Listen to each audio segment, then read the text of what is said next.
before there were dates, before there were names carved into stone or ink pressed into paper, there was a world that existed entirely without witnesses who could record it. A world that moved slowly, deliberately, shaped not by calendars or borders, but by wind, fire, water, and memory. This is where our story begins, not at the start of civilization, but far earlier, in a time when humanity itself still learning what it meant to belong to the earth. Imagine a landscape untouched by cities, untouched by roads, untouched even by the idea that land could be owned.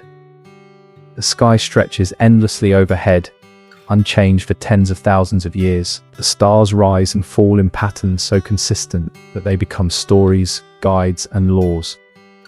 The land breathes with seasons that do not hurry. In this world, time does not march forward in straight lines. It circles, returns, and folds back on itself. What happened long ago is not gone.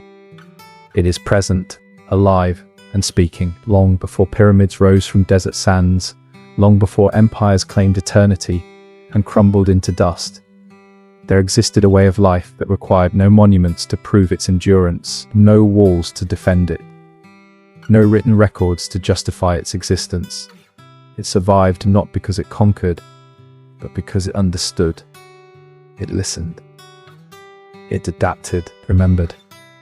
To modern eyes, history begins with writing, with dates, with kings and wars and borders. Everything before that is labeled prehistoric, as if it were a dark void, a silent waiting room before real history arrived. But that idea reveals more about modern thinking than it does about the past.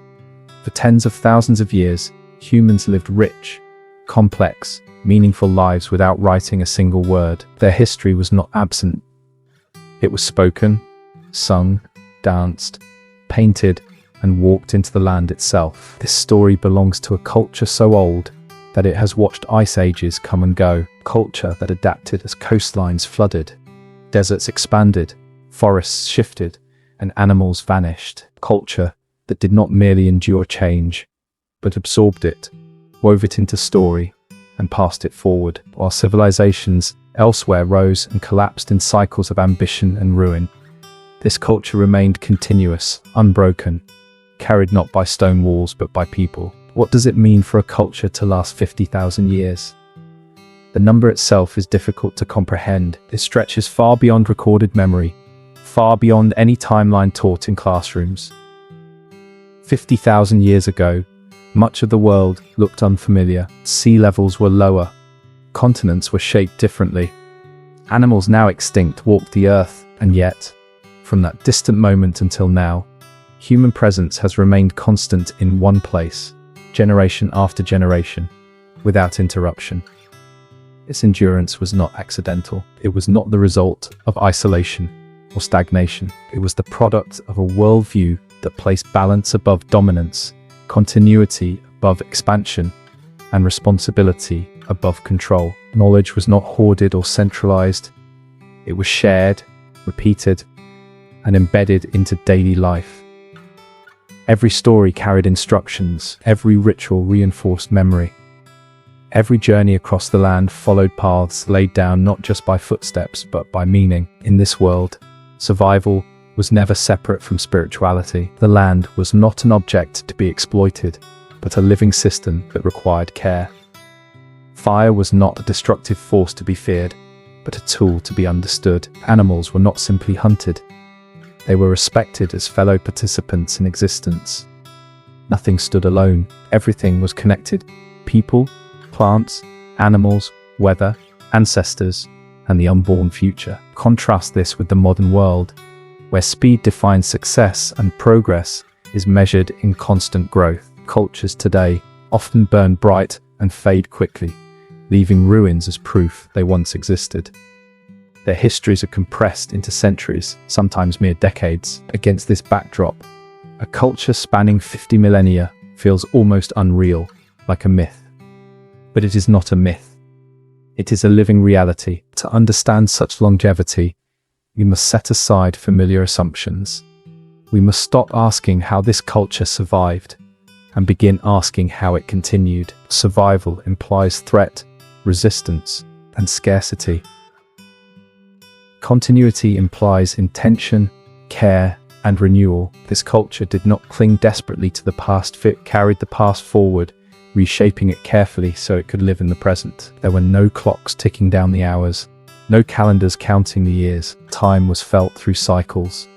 Wet seasons and dry seasons, birth and death, ceremony and renewal. Elders carried memories not as fixed records, but as living responsibilities. Knowledge was passed mouth to ear, body to body, land to land.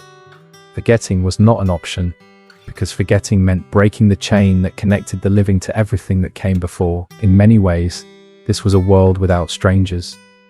The land was known intimately, mapped not by lines but by stories. Hills, rivers, and stones were not anonymous features. They were events, ancestors' lessons. Walking through the landscape was like reading a vast, open book, one that could only be understood if you had been taught how to listen. This culture did not chase immortality. It already lived within it, not through the preservation of individuals, but through the preservation of knowledge. People came and went, as all humans do, but the system endured. Each generation received a world shaped by those before it, along with the responsibility to pass it on intact, or better, to those yet to come. And then, much later, the world began to shrink. Ships crossed oceans. Maps were redrawn. Lands were claimed by distant powers that did not know their stories. A way of life that had existed since before history was suddenly labeled primitive, invisible, or expendable. The oldest culture on Earth was treated as if it were new, temporary, and disposable. Yet even then, continuity did not vanish. It bent. It adapted. It hid when necessary. It waited, because a culture that has already survived 50,000 years understands something most of the world has forgotten. Time is patient, and memory, when cared for, is stronger than force. This documentary is not about a vanished past. It is about a living thread that stretches from deep time to the present moment. It is about traditions that did not fossilize, but breathed, about knowledge that did not fade, but traveled, about a relationship with the world that does not seek to dominate it, but to belong within it. As we move forward through this story, we are not moving backward into history. We are stepping sideways into another way of seeing time itself, one where the oldest culture on Earth is not something to be studied from a distance, but something that still walks, still speaks, still remembers. Before time had a name, before history began counting itself, this story was already unfolding, and it never stopped. The first human footsteps on this continent did not arrive with certainty. They came with questions, with risk, with the quiet courage of people who could not know what awaited them beyond the horizon. Tens of thousands of years ago, long before Australia was an island as we know it today, the world's shape was different. Sea levels were lower, and vast stretches of land connected regions now separated by water. Yet even then, reaching this ancient continent required more than wandering. It required intention, planning, and an understanding of the sea. Somewhere far to the north, early humans stood at the edge of unfamiliar coastlines, gazing toward a landmass that shimmered in the distance. They could not have known that their decision to cross would mark the beginning of the longest continuous cultural story on Earth. What they did know was how to observe tides, red winds, and trust knowledge passed down through generations. These were not accidental drifters carried by chance. They were explorers. Crossing open water was no small feat for people without metal tools or written maps. Simple watercraft, built from natural materials, carried families, not just individuals. This suggests something profound. The journey was not a desperate escape, but a deliberate expansion. They were bringing with them not only bodies, but languages, stories, relationships, and lore. Culture crossed the sea alongside them. When they arrived, the land they encountered was both familiar and utterly alien. Australia was already ancient then, shaped by deep geological time. Its soils were old and nutrient-poor compared to younger continents. Its animals evolved in isolation, strange and unrecognizable to newcomers. Giant marsupials, enormous reptiles, birds that towered over humans. Survival demanded rapid learning. The first generations had to listen carefully to the land. Water was scarce in many regions. Seasons were unpredictable.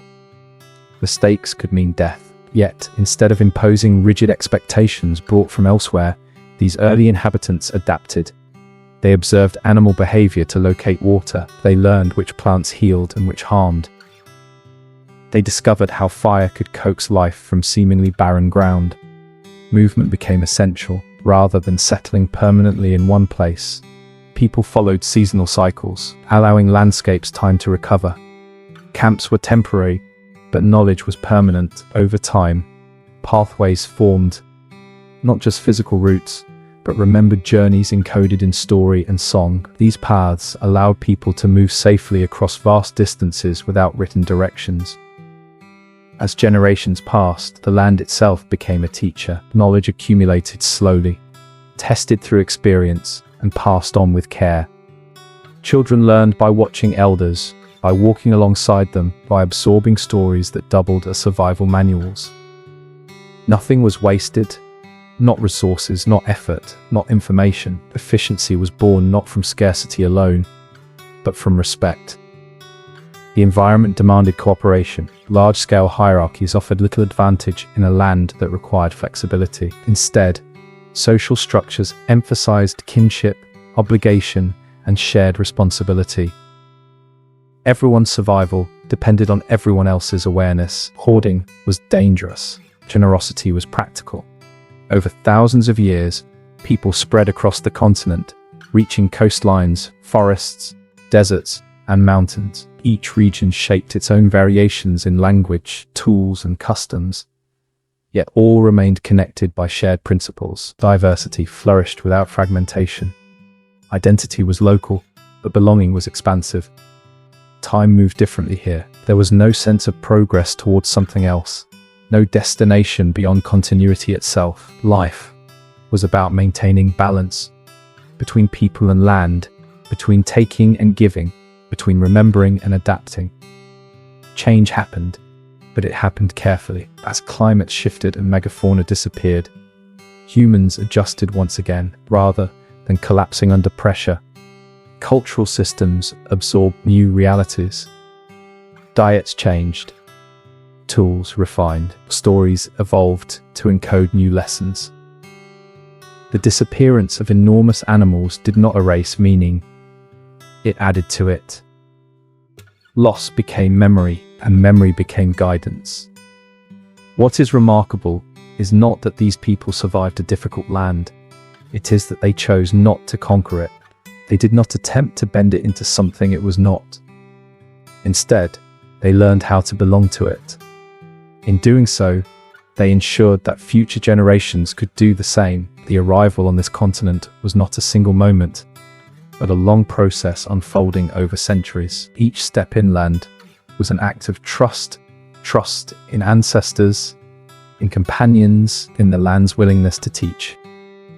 Over time, the unfamiliar became home, not through ownership, but through relationship. This is where the foundations of the world's oldest continuous culture were laid, not in stone cities or permanent monuments, but in memory, movement, and mutual care. The first footsteps faded quickly from the soil, but their impact never disappeared. They became paths, then stories, then lore. Long after those first travelers were gone, their descendants still walked the routes they discovered, still sang the songs that marked safe passage, still remembered the risks taken at the beginning. The continent did not erase them, it received them. In the end, this was not just a migration, it was the beginning of a dialogue between humans and one of the oldest landscapes on Earth, a dialogue that continues uninterrupted to this day. The land itself was never silent. From the moment people began to move deeper into the continent, it spoke constantly, though not in words. It spoke through heat and wind, through scarcity and abundance, through the rhythm of seasons that did not follow gentle patterns. Australia was not a forgiving place, and it did not offer easy survival. It demanded attention, patience, and humility from those who wished to live within it. Unlike younger continents shaped by recent glaciers, This land was unimaginably old. Its soils had been weathered for millions of years, stripped of nutrients, resistant to careless farming or permanent settlement. Rivers did not always flow where maps might suggest. Lakes appeared and vanished. What looked lifeless in one season could bloom with intensity in another. Survival here required understanding change, not fighting it. As people spread across deserts, grasslands, forests, and coastlines, they discovered that each environment held its own rules. Along the shores, the sea offered abundance, but also danger. Tides shifted, storms arrived without warning, and knowledge of currents became as vital as knowledge of food. Inland, water holes were lifelines, some reliable, others deceptive. Knowing which to trust meant the difference between life and death. The land taught through consequence. Those who ignored its patterns did not last long. Over generations, this led to a culture that valued observation above assumption. Every feature of the environment mattered. The angle of the sun signaled changes in season. The behavior of birds revealed the presence of water. Even silence could be a warning. Rather than trying to reshape the land, people shaped themselves around it. Ability became a strategy, not a limitation. Camps moved with seasons, following food sources and allowing landscapes to regenerate. This was not aimless wandering. It was a precise choreography, refined over countless generations.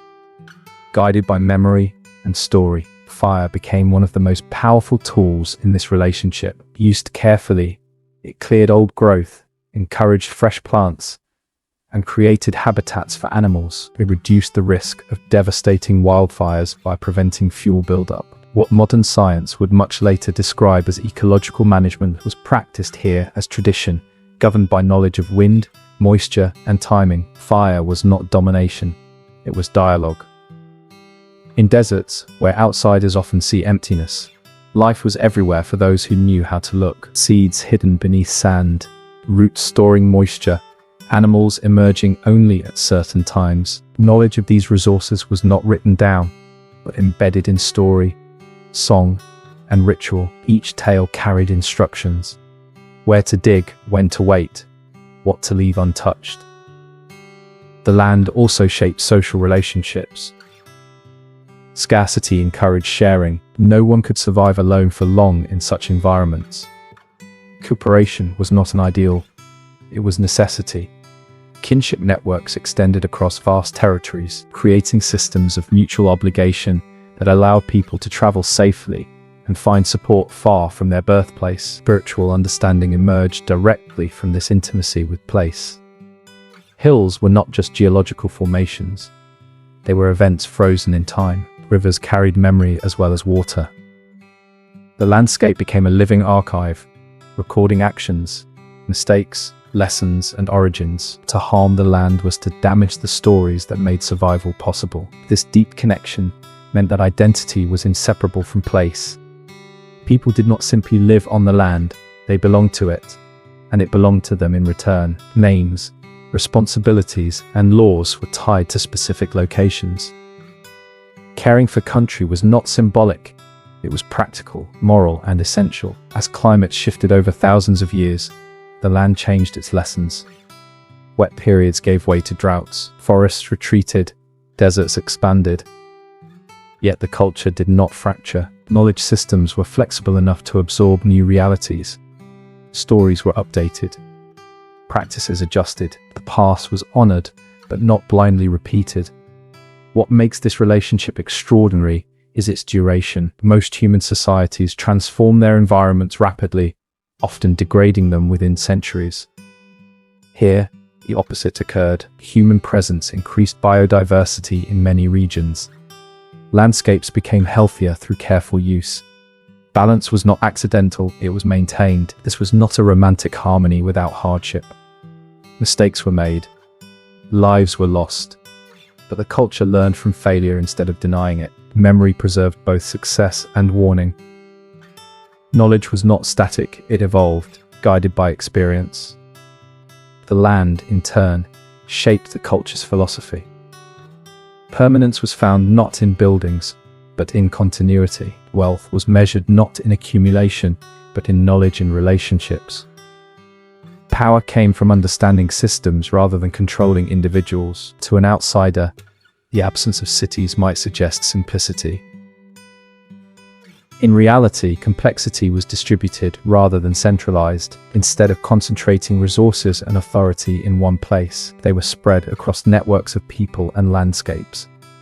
Resilience emerged from this decentralization. Over time, the land and its people became inseparable. One could not exist as it did without the other. The culture was not imposed upon the environment, it grew from it, like a pattern repeated endlessly with variation. Even today, traces of this relationship remain visible in the land itself. Ancient pathways still influence movement. Fire patterns continue to shape ecosystems. Stories still anchor identity to place. The land remembers just as the people do. This relationship explains much of how a culture could endure for 50,000 years, not by resisting the world, but by listening to it. Not by conquering nature, but by aligning with it. In learning the land's language, people ensured that it would continue to speak to future generations. The landscape did not merely shape survival, it shaped thought, belief, and meaning.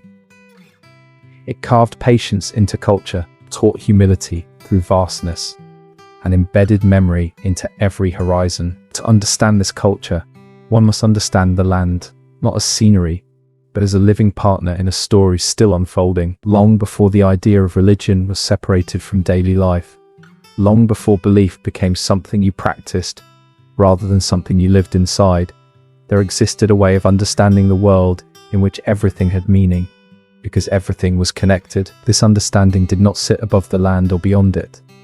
It flowed through it, shaping how people moved, spoke, remembered, and cared for one another. This was not a mythology invented to explain the unknown. It was a living system that explained how to live. What many outsiders have called dreaming is difficult to translate because it does not fit neatly into modern categories. It is not only a creation story, not only a spiritual belief, not only a moral code. It is all of these at once, woven together into a framework that has guided human life for tens of thousands of years.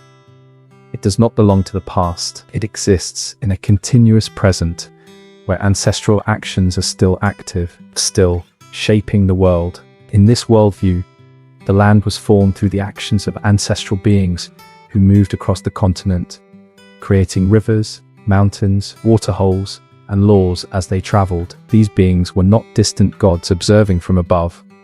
They were part of the landscape itself. Their journeys were not finished, they were ongoing, replayed through ceremony, song, and careful stewardship of place. Every feature of the land carried a story. Bend in a river was not random, rock formation was not accidental. Each was evidence of events that occurred in the deep past, events that established how people should behave in the present. To know these stories was to know one's responsibilities to people, to animals, to land, and to future generations. This knowledge was not optional, it was essential for survival. Stories encoded practical instructions.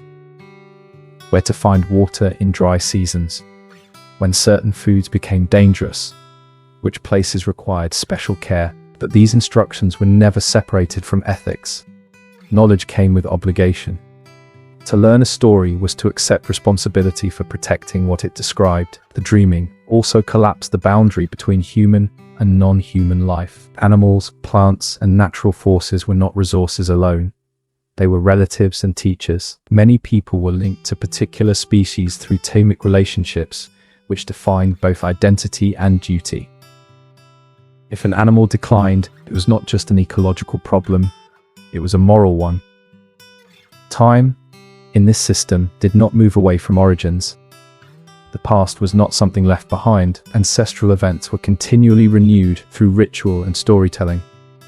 When a story was told, it was not a reenactment. It was a continuation. The listener did not merely hear about creation, they participated in it. This approach to time created stability without rigidity. Change could occur because the foundation remained intact. New experiences were woven into existing stories, expanding them without breaking their core meaning. Continuity did not require repetition of exact actions, only fidelity to underlying principles.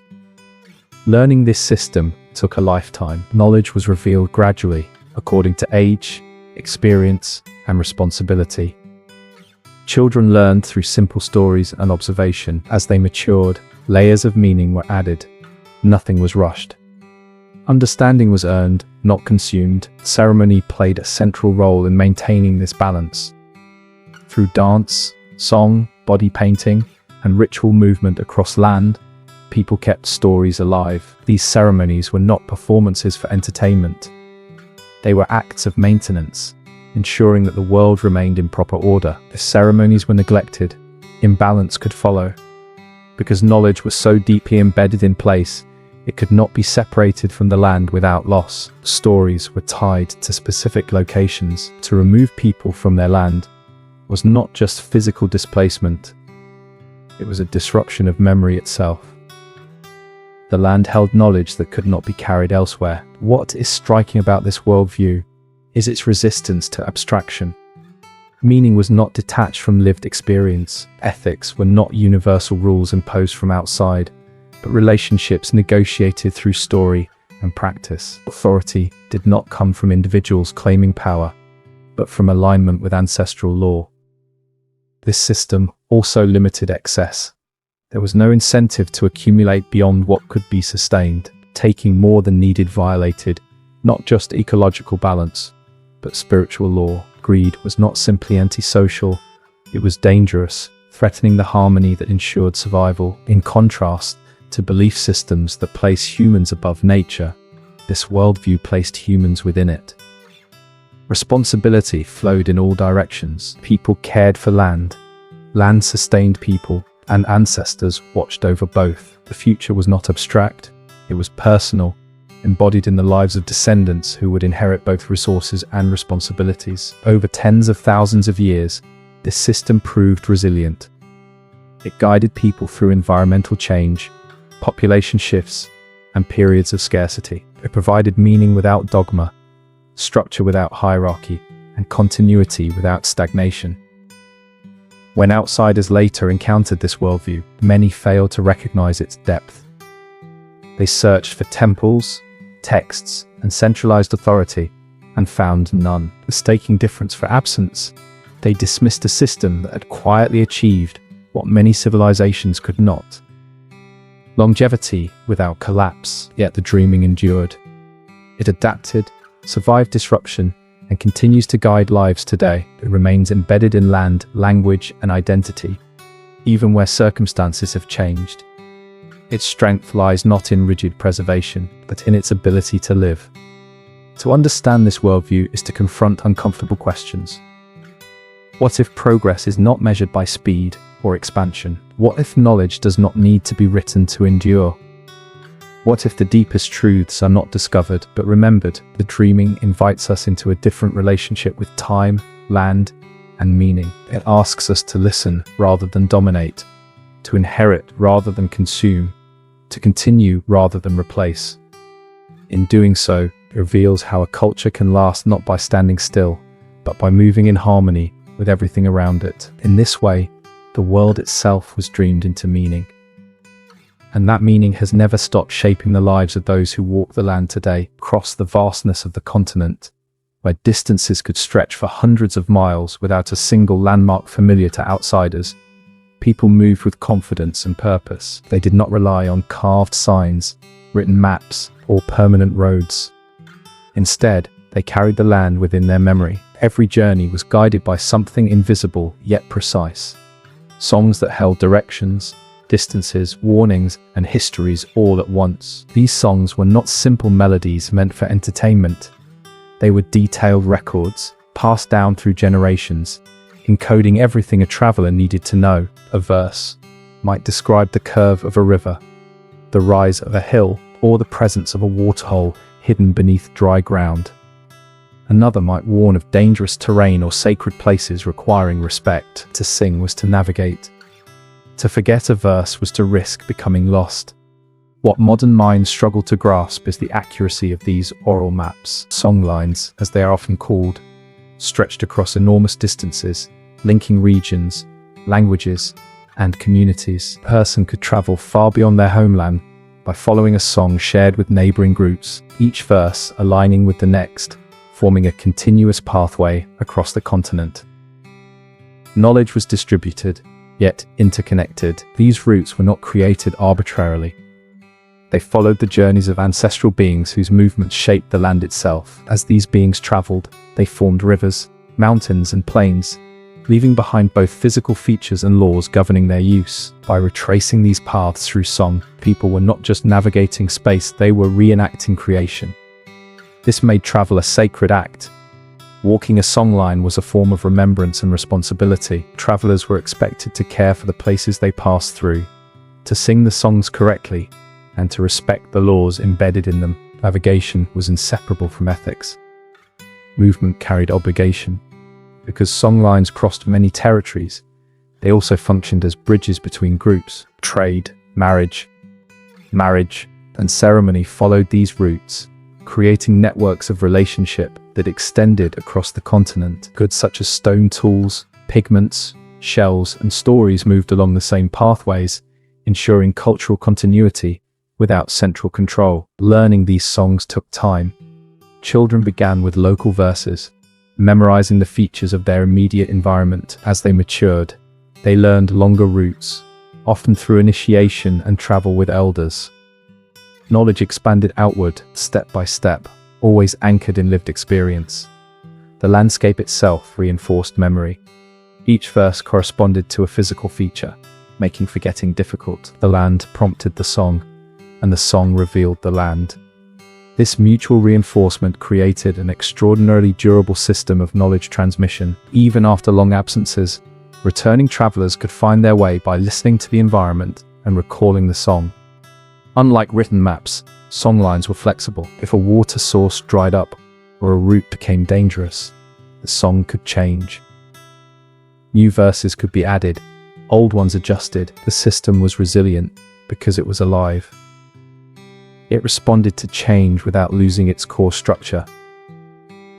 This method of mapping also prevented overuse of resources. By following prescribed routes and seasonal movements, people avoided exhausting any single area. Knowledge of when to travel, when to stay, and when to leave was encoded in the rhythm of the song itself. The land was given time to recover. To outsiders, this invisible infrastructure went unnoticed. Without roads or signs, the continent appeared empty, trackless, unclaimed. In reality, it was densely mapped by memory. Every path had been walked countless times, every significant feature named, sung, and remembered. Songlines also carried history. Events such as conflicts, environmental changes, or significant gatherings were woven into verses, preserving communal memory across generations. In this way, history was not recorded in books but carried in breath and movement. To walk the land was to walk through time. Because these songs were tied to specific places, they could not be fully understood away from the land. A verse learned without seeing the corresponding feature lost part of its meaning. Knowledge was inseparable from experience. This ensured that learning remained grounded, not abstract. The precision of this system challenges assumptions about oral cultures. Far from being vague or unreliable, these songs were exacting. Mistakes were corrected, deviations noticed. Accuracy mattered because lives depended on it. Memory was trained, practiced, and valued. In modern societies, navigation is often outsourced to technology. Devices tell us where to go, freeing us from remembering. In contrast, this system demanded presence. Travelers had to observe, listen, and engage constantly with their surroundings. Awareness was survival. As generations passed, songlines did more than guide movement. They shaped identity. Knowing certain routes connected individuals to ancestors, responsibilities, and rights. Knowledge of a songline conferred belonging. It established who you were and where you stood in relation to others. Even today, traces of these pathways remain. Some modern roads follow ancient routes, unknowingly echoing journeys sung for thousands of years. The land remembers where people once walked, Even when the songs are no longer widely heard, this system of mapping through memory is one of the clearest examples of how this culture transformed vulnerability into strength. In a land that offered few obvious guides, people created their own guides that could not be destroyed by weather or time, because they lived within the human mind and the landscape itself. Songlines reveal a profound truth about this culture's endurance. Knowledge was not locked away in fragile objects. It was distributed, practiced, and renewed through movement. As long as people walked the land and sang its stories, the map remained intact. In a world that often equates progress with permanence, these invisible roads offer another lesson. What endures is not always what is built, but what is remembered, shared, and lived. Across deserts and forests, through generations and change, the songs continue to guide footsteps, proving that memory, when rooted in land and responsibility, can outlast any monument. Fire is often imagined as humanity's oldest enemy, a force that destroys indiscriminately and leaves only ash behind. In many modern societies, it is treated as something to suppress, control, or fear. Yet for tens of thousands of years on this continent, fire was understood very differently. It was not chaos, it was knowledge. It was one of the most carefully managed tools in human history, wielded with intention, restraint, and deep understanding of the land. Long before scientific terminology existed to describe ecosystems and regeneration, people here knew exactly how fire behaved. They observed how grasses responded after burning, how certain plants sprouted more vigorously when exposed to heat, how animals returned to fresh growth left in fire's wake. This was not trial and error learning across a few generations. It was knowledge refined and transmitted over millennia. Fire was applied with precision. Small, controlled burns were set at specific times of year, under particular weather conditions, and in carefully chosen locations. Wind direction, humidity, and fuel load were all considered.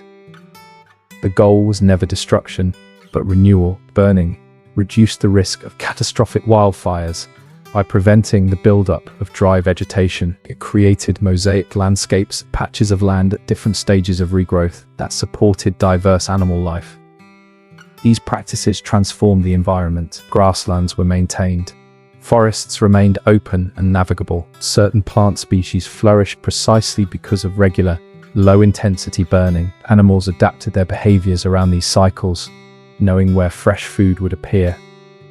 Over time, entire ecosystems evolved in partnership with human fire management. Fire also functioned as a hunting tool, but even this was done with restraint. Rather than chasing animals into exhaustion or slaughtering indiscriminately, fire encouraged animals to move toward known areas, making hunting more predictable and less destructive. Taking only what was needed ensured populations remained stable.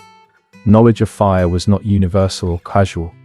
It was governed by law and responsibility. Certain individuals held the right to burn particular areas based on age, experience, and connection to that land. Burning without knowledge or permission was dangerous, not just ecologically, but spiritually. Fire misused could unbalance the world. This understanding was embedded in story and ceremony. Tales of ancestral beings who wielded fire taught both its power and its danger. These stories were not symbolic warnings. They were practical lessons. Children learned early that fire demanded respect. It could feed the land or harm it, depending on how it was treated. The relationship between fire and land also reinforced the culture's long-term thinking.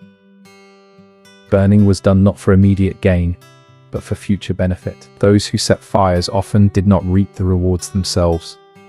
The fresh growth would feed animals months later, benefiting others. This cultivated patience and communal responsibility. When outsiders arrived, they often failed to recognize this system. Seeing smoke or burned land, they assumed carelessness or destruction. Fire was suppressed, landscapes altered, and traditional practices banned. Over time, fuel built up, and when fires did occur, they burned hotter and more destructively than ever before. Modern science has since begun to understand what was lost. Ecologists now recognize that many Australian ecosystems depend on regular, low-intensity fire, controlled burns, reduce catastrophic bushfires, protect biodiversity, and restore balance. What was once dismissed as primitive is now acknowledged as sophisticated land management. This recognition, however, comes late. For decades, the absence of traditional burning led to environmental degradation. Animals lost habitats, plants struggled to regenerate, fire, removed from its cultural context, became the enemy modern societies feared. What made this fire knowledge endure for so long was not just observation, but worldview. Fire was never separated from ethics. It was not a tool to dominate nature, but a conversation with it. Burning required listening to weather, to plants, to ancestral lore. Every flame carried responsibility. This system also reflects how knowledge was valued. Fire techniques were not written down or patented. They were passed from elder to learner through demonstration and story. Learning required presence, patience, and humility. There were no shortcuts. The ability to manage fire-shaped settlement patterns, travel routes, and food availability. It influenced which areas were lush and which remained sparse. Over thousands of years, the continent humans encountered was, in part, a cultural landscape shaped by careful stewardship. Fire also reinforced the idea that humans were participants in ecological systems, not outsiders. Rather than leaving nature untouched, people engage with it thoughtfully. This challenges modern assumptions that preservation requires absence. Here, care meant involvement. The contrast between this approach and modern fire suppression highlights a broader difference in worldview. Short-term safety versus long-term balance. Immediate control versus patient understanding. One seeks to eliminate risk. The other accepts risk and manages it wisely. Fire knowledge was another reason this culture endured. It allowed people to live sustainably in environments others might consider uninhabitable. It reduced disaster, supported biodiversity, and strengthened social bonds through shared responsibility. Even today, where traditional burning practices are reintroduced, landscapes respond. Grasslands return, wildlife flourishes. The land remembers what it was taught long ago. Fire, when understood, was never destruction. It was renewal made visible. It was a reminder that sometimes to protect a world, one must be willing to change it gently, carefully, and with respect. This relationship with fire reveals a deeper truth about this culture's endurance. Knowledge was not separated into categories like spiritual, practical, or scientific. It was all one system, woven together by experience and responsibility. And as long as that system lived, the land and its people endured together. In this world, animals were never simply resources waiting to be claimed. They were neighbors, kin, and in many cases, ancestors. To live among them required more than skill with tools or weapons. It required understanding behavior, respecting cycles, and acknowledging shared existence. Hunting was not a contest of dominance, but a relationship shaped by responsibility and restraint. From an early age, people learned to observe animals closely. The way a kangaroo moved across open ground, the times a bird returned to a nest, the subtle signs that revealed where reptiles sought shelter during heat or cold. This knowledge was not casual curiosity. It was essential intelligence, gathered patiently over lifetimes and passed forward with care. Animals were woven into identity through totemic relationships. A person's connection to a particular species carried obligations to protect it, to learn from it, and often to refrain from harming it. These relationships shaped behavior in ways that ensured balance. If a species declined, it was not ignored or exploited further. It was protected because its well-being was tied to human responsibility. Hunting, when it occurred, followed strict rules. Certain animals could only be taken at specific times, in specific ways, and often only by certain people. Overhunting was not just impractical. It violated law and story. Taking more than needed disrupted the balance that sustained everyone. This approach required patience. Hunters waited, sometimes for days, for the right moment. They read tracks, listened to the land, and understood seasonal movements. Success was measured not by quantity, but by appropriateness. The goal was sustenance, not accumulation. Animals also featured prominently in stories that carried moral lessons. Tales of trickster creatures, wise elders, or careless beings served as guides for human behavior. These stories did not place animals beneath humans. Instead, they positioned them as teachers, capable of revealing truths about cooperation, greed, patience, and consequence. The land itself reinforced this ethic. In environments where food could be scarce, reckless exploitation led quickly to disaster. Survival depended on leaving enough for the future. This reality shaped values over generations, embedding conservation into culture long before the word existed. Even animals that were not hunted held significance. Insects signaled seasonal change. Birds indicated water or danger. Predators taught caution. Every species had a role, and people paid attention. Knowledge extended beyond usefulness into relationship. When animals were killed, nothing was wasted. Every part had purpose, from food to tools to ceremony. Waste was a sign of disrespect, not efficiency.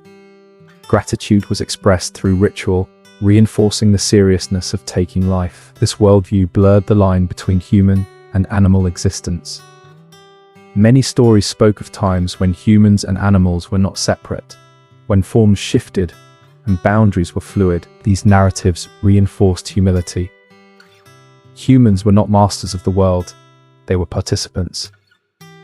Children grew up understanding this from lived experience. They saw elders speak to animals, thank them, and observe taboos. They learned that survival came with moral weight, life was interconnected, and actions rippled outward. When environments changed, animal relationships changed too. As megafauna disappeared, people adapted their diets and stories. Loss was remembered, not erased. Animals that vanished lived on in narrative, serving as reminders of change and consequence. This adaptability was key to cultural endurance. Rather than clinging rigidly to old practices, people adjusted while preserving underlying values. Respect, restraint, and responsibility remained constant, even as specific relationships evolved. Modern societies often separate ethics from consumption. Food appears disconnected from life. Here, that separation did not exist. Every meal carried memory of the animal it came from and the land that sustained it. The arrival of outsiders disrupted these relationships. Animals were hunted for sport or profit, often without regard for balance. Species declined rapidly. Where once there had been careful management, there was now extraction. Yet traditional knowledge persisted. Elders remembered cycles, behaviors, and limits. Even when forced away from land, stories preserved relationships. Animals continued to exist in memory and ceremony, waiting for conditions to allow renewal. Today, this knowledge is increasingly recognized for its value. Understanding animal behavior, migration, and habitat management has become crucial in conservation efforts. What was once dismissed as myth is now understood as deep ecological insight. The enduring relationship between people and animals reveals a fundamental principle of this culture. Survival was never achieved through domination. It was achieved through relationship. By seeing animals as partners in existence, rather than objects to exploit, balance was maintained over extraordinary spans of time. In a world facing widespread ecological collapse, this perspective offers a powerful reminder. Longevity does not come from taking more, faster, and without consequence. It comes from knowing when to take, when to wait, and when to protect. This culture endured because it understood a simple truth that modern societies often forget: life sustains life. To break that chain is to endanger everything within it. By living with animals, not above them, people ensured that both could continue, side by side, across tens of thousands of years. Technology is often imagined as a ladder, each rung representing greater power, greater control, greater complexity. In that model, progress means leaving old tools behind as quickly as possible. But in this culture, technology followed a different logic entirely. Tools were not designed to dominate environments or outpace rivals. They were shaped to fit specific places, specific needs, and specific responsibilities. Innovation was not about escalation. It was about refinement.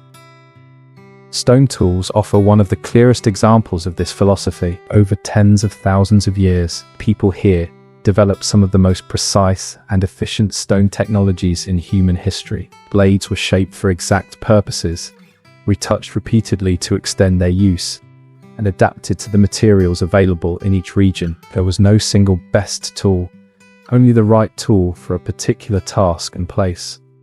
This approach required deep geological knowledge, knowing which stones fractured cleanly, which held sharp edges, and which were best for grinding or scraping was essential. People traveled long distances to access particular materials, often along established trade routes. These journeys were not merely practical. They reinforced relationships between groups and maintained cultural connections across vast areas. Tools were valued not as possessions, but as extensions of knowledge. A well-made spear point represented not just skill, but understanding of animal behavior, balance, and aerodynamics. A grinding stone reflected familiarity with plant cycles and nutritional needs. Each object embodied layers of accumulated experience. Repair and reuse were central. Tools were not discarded at the first sign of wear. They were reshaped, re-edged, and repurposed until they could no longer serve. Even then, fragments found new uses. This was not scarcity-driven frugality alone. It was respect for materials and the effort required to obtain them. There was no obsession with novelty. All that worked did not need replacement simply because something new was possible. Stability was valued. Change occurred when it was necessary, not when it was fashionable. This prevented cycles of overproduction and waste. Technology was also inseparable from social knowledge. Making certain tools required permission, instruction, and cultural context. Skills were taught through demonstration and practice, often within kinship networks. Learning took time, reinforcing patience and humility. Importantly, tools were never allowed to outpace ethical systems. Just because something could be done did not mean it should be done. The effectiveness of a weapon did not justify overhunting. The efficiency of a tool did not excuse ecological harm. Knowledge was always paired with responsibility. This contrasts sharply with modern technological trajectories, where capability often outstrips wisdom. Here, limits were built into culture. Tools existed to support life, not redefine it. They were means, not ends. The diversity of tools across regions reflected environmental diversity. Coastal communities developed implements suited to fishing and marine harvesting. Desert groups refined tools for digging, seed processing, and long-distance travel. Forest dwellers adapted to dense vegetation and varied animal life. Technology evolved in dialogue with place. These variations did not isolate groups. Trade networks allowed tools and materials to circulate, spreading knowledge without erasing local adaptation. Exchange was not about accumulation, but relationship. Artistry played a role as well. Tools were often decorated, not for vanity, but to embed identity and meaning. Markings could signify ownership, responsibility, or connection to ancestral stories. Beauty was not separate from function. Children learned tool use gradually, starting with simple tasks and advancing as they demonstrated care and understanding. Mastery was not rushed. Mistakes were part of learning, but recklessness was discouraged. The longevity of these technologies challenges assumptions about human innovation. If progress is defined by longevity and sustainability, few systems compare. Tools remained effective across thousands of years, precisely because they were not designed to exploit environments beyond recovery. When outsiders arrived, they often dismissed these tools as primitive, overlooking their sophistication. Metal implements were introduced, offering short-term advantages, but also encouraging overuse of resources. The balance maintained by stone technology was disrupted, yet even today, traditional tools continue to be used and taught. Their relevance has not vanished. In some contexts, They outperform modern alternatives, especially where sustainability and adaptability matter. This approach to technology reveals a broader cultural value: restraint. Power was not something to be maximized. It was something to be managed. Tools existed within a framework of law, story, and responsibility that prevented excess. By designing tools for place rather than power, this culture avoided many pitfalls that have shortened the lifespan of others. There was no arms race, no technological spiral demanding constant growth. Instead, there was continuity. In a world facing resource depletion and ecological crisis, this perspective offers important lessons. Technology does not need to accelerate endlessly. It can stabilize, serve, and endure. The tools made here were quiet. They did not announce dominance or progress. They simply worked, generation after generation, supporting life without overwhelming it. In that quiet effectiveness lies one of the reasons this culture lasted so long. Innovation, in this context, was not about changing the world as fast as possible. It was about learning how to live within it, carefully, skillfully, and with respect for everything that made survival possible. In this culture, time was never something that pressed forward relentlessly, dragging the present away from the past. It did not tick, count, or demand constant movement. Time existed as a living presence, layered and cyclical, felt through change rather than measured through numbers. What mattered was not how much time had passed, but how well it had been understood. Seasons provided the most immediate rhythm: wet and dry periods, flowering cycles, animal migrations, and shifts in wind and temperature formed a natural calendar. People did not impose rigid dates onto these patterns. Instead, they responded to what the land revealed. If rains arrived late, movement adjusted. If certain plants bloomed early, harvesting followed. Time was responsive, not fixed. This way of understanding time shaped expectations. There was no urgency to extract as much as possible in the present because the future was not abstract. It was embodied in descendants who would inherit the same land. Decisions were made with the assumption that life would continue far beyond the individual. Short-term gain held little appeal if it threatened long-term balance. The past, in this worldview, was never distant. Ancestral events were not locked away behind centuries. They remained active, accessible through story and ceremony. When a story was told, it was not about something that happened long ago and ended. It was about something that still shaped reality. The boundary between then and now was porous. This created a deep sense of continuity. People did not see themselves as isolated moments in history, but as participants in an ongoing process. Identity stretched backward to ancestors and forward to future generations. Responsibility flowed in both directions. Memory played a crucial role. Without written records, remembering was an active practice. Stories were repeated, refined, and reinforced through daily life. Forgetting was not merely personal failure. It risked breaking the chain that held knowledge together. Ceremony acted as a mechanism for synchronizing time. Through ritual, people aligned themselves with seasonal cycles, ancestral events, and communal memory. These gatherings were moments where multiple layers of time converged. The past was recalled, the present was reaffirmed, and the future was prepared. This approach also softened the impact of loss and change. When individuals died, their presence did not vanish entirely. They lived on through stories, place names, and responsibilities passed to others.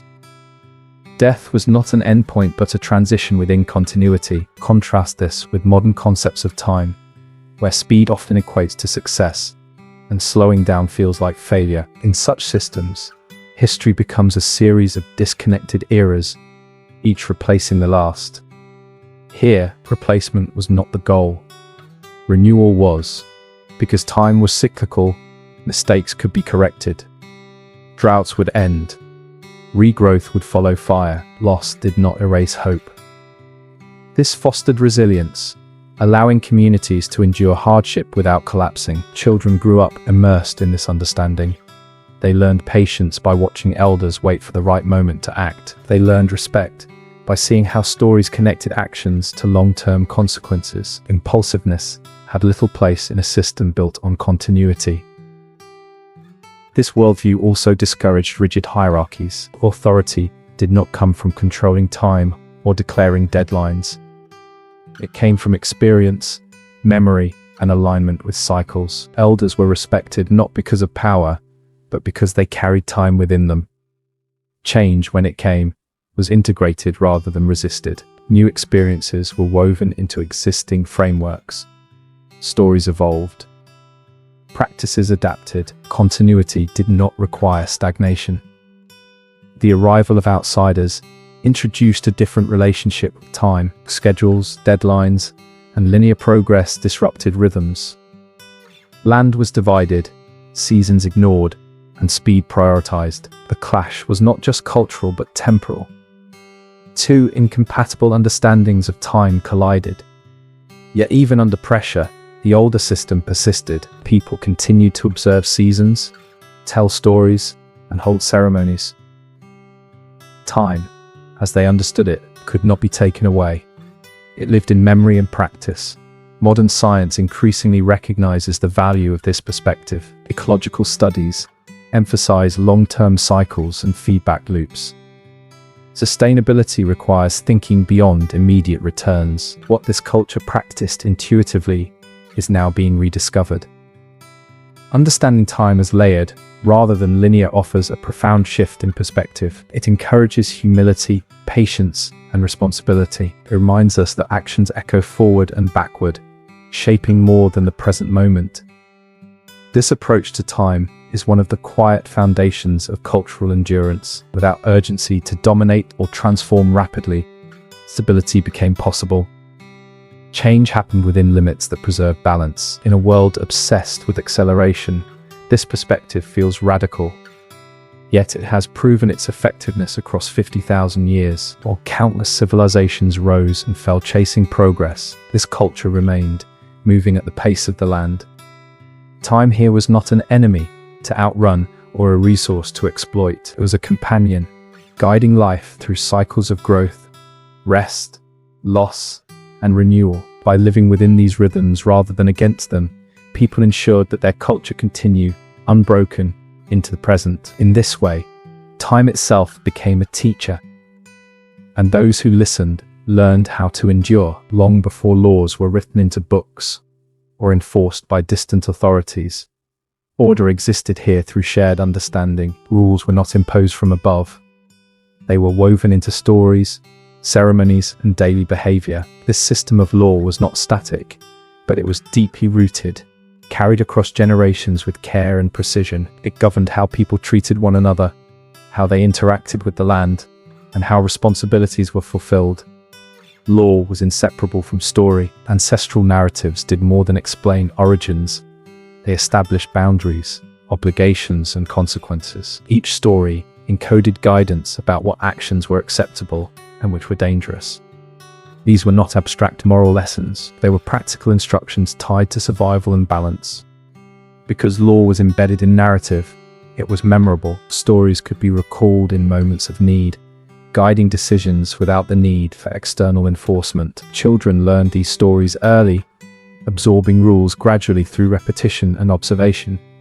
Understanding grew with age and experience. Authority in this system did not rest with a single ruler or institution. It emerged from knowledge and alignment with ancestral law. Elders held influence because they carried memory and experience, not because they commanded force. Respect was earned, not demanded. Disputes were resolved through dialogue, ceremony, and reference to shared stories. Punishment was not about retribution, but restoration. The goal was to repair relationships and rebalance the community. Shame, responsibility, and reconciliation played greater roles than violence. Law extended beyond human interactions. It governed how land could be used, when resources could be taken, and how ceremonies were conducted. Violating these laws risked ecological harm as well as social consequence. Order was holistic. This approach prevented accumulation of power. The individual could claim absolute authority because law existed outside any one person.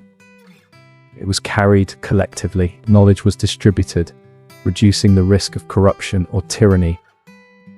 The system also allowed for flexibility. While core principles remained constant, practices could adapt to changing circumstances. New experiences were interpreted through existing frameworks, ensuring continuity without rigidity.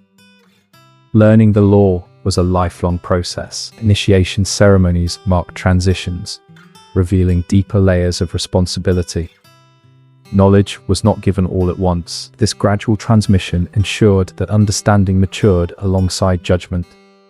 Importantly, law was lived rather than enforced. People followed rules because they understood their purpose, not because they feared punishment. Compliance was internalized, reinforced by shared belief and communal expectation. When outsiders arrived, they often failed to recognize this system. The absence of written codes and visible enforcement led to assumptions of lawlessness. In reality, the system was sophisticated and effective, maintaining order across vast territories and long spans of time. Colonial legal frameworks clashed violently with this existing order. Laws imposed without understanding disrupted social balance and undermined authority structures. Yet, traditional law did not disappear. Childhood in this culture was unlike anything familiar to the modern world. From the moment of birth, a child entered a living network of knowledge, responsibility, and observation that extended far beyond their immediate family. Learning was not confined to lessons or instruction. It was embedded in every action, every journey, every story told around a fire. The young were apprentices in life itself, immersed in a continuum of experience that stretched backward into ancestral memory and forward into responsibility for generations yet to come. From the earliest moments, children were introduced to the rhythms of the land. They were taught to notice patterns in plants, animals, weather, and terrain. When a tree flowered, it was not only a sign of beauty, but also a marker of season and a cue for certain foods. The arrival of birds, the shifting of winds, and even the subtle change in soil moisture were all observed and interpreted. Children were not simply told what to notice. They learned through guided observation, through mimicking elders, and through direct engagement with the environment. This process cultivated patience, attention, and a deep understanding that survival depended on awareness, not speed or force. Storytelling was central to this learning. Tales were not abstract fantasies or idle entertainment. They were living repositories of knowledge, ethics, law, and history. Through narrative, children learned where water could be found in the dry season, how certain plants or animals could be used for food or medicine, and which areas required careful respect. Every story contained embedded lessons that guided behavior and shaped understanding. In listening, the young absorbed rules, responsibilities, and relationships, often without explicit instruction. Learning was holistic. Spiritual, practical, and social knowledge came together seamlessly. Observation of elders was equally critical. Children accompanied adults on daily tasks, watching how to hunt, gather, maintain tools, and manage fire. They saw care in action, how to approach an animal without alarming it, how to take only what was needed, how to manipulate fire safely to encourage regrowth rather than destruction. Mistakes were corrected patiently, and successes were celebrated, reinforcing a culture of learning through engagement rather than punishment. Movement across the land was itself a form of education. Journeys were not aimless. They were carefully guided paths along songlines, each step carrying memory and meaning. Children learned navigation by walking, singing, and observing landmarks, animal tracks, and seasonal changes. Travel was also a moral and ethical lesson. They saw how elders treated the land with care, how they maintained access to resources for future generations, and how each journey was undertaken with responsibility and respect. Ceremony played a unique role in childhood education. Initiation rites marked key transitions, introducing young people to deeper layers of knowledge and responsibility. These ceremonies were immersive, teaching not only specific skills or stories, but also reinforcing identity, belonging, and obligation. Participation in ritual allowed children to experience the living connection between ancestral beings, the land, and community, embedding a sense of continuity that no written document could provide. In learning survival skills, the young were also taught empathy, cooperation, and ethical behavior. Hunting and gathering were rarely solitary activities. Children observed how adults distributed resources fairly, shared knowledge, and supported one another during hardship. They learned that survival was not an individual achievement, but a collective endeavor. Cooperation was practical, ethical, and spiritual. Social bonds were reinforced through shared tasks, and children internalized these lessons as part of their identity. Language itself was a tool for education. Vocabulary encoded relationships, knowledge of place, and moral principles. Words for plants, animals, and landmarks carried multiple layers of meaning. Practical, symbolic, and spiritual, children learned not just to name things, but to understand their role in a broader system of connection and responsibility. In this way, language was inseparable from both land and culture, shaping perception and guiding behavior. Games and play were also educational. Play was rarely frivolous. It simulated survival scenarios, tested observation and coordination, and allowed children to experiment with skills in a safe environment. Through imitation of adult tasks, mock hunts, and navigation exercises, they owned abilities that would be critical in adulthood. Play, observation, and story together formed a continuous curriculum that blurred the lines between learning and living. Importantly, children were taught to respect limits.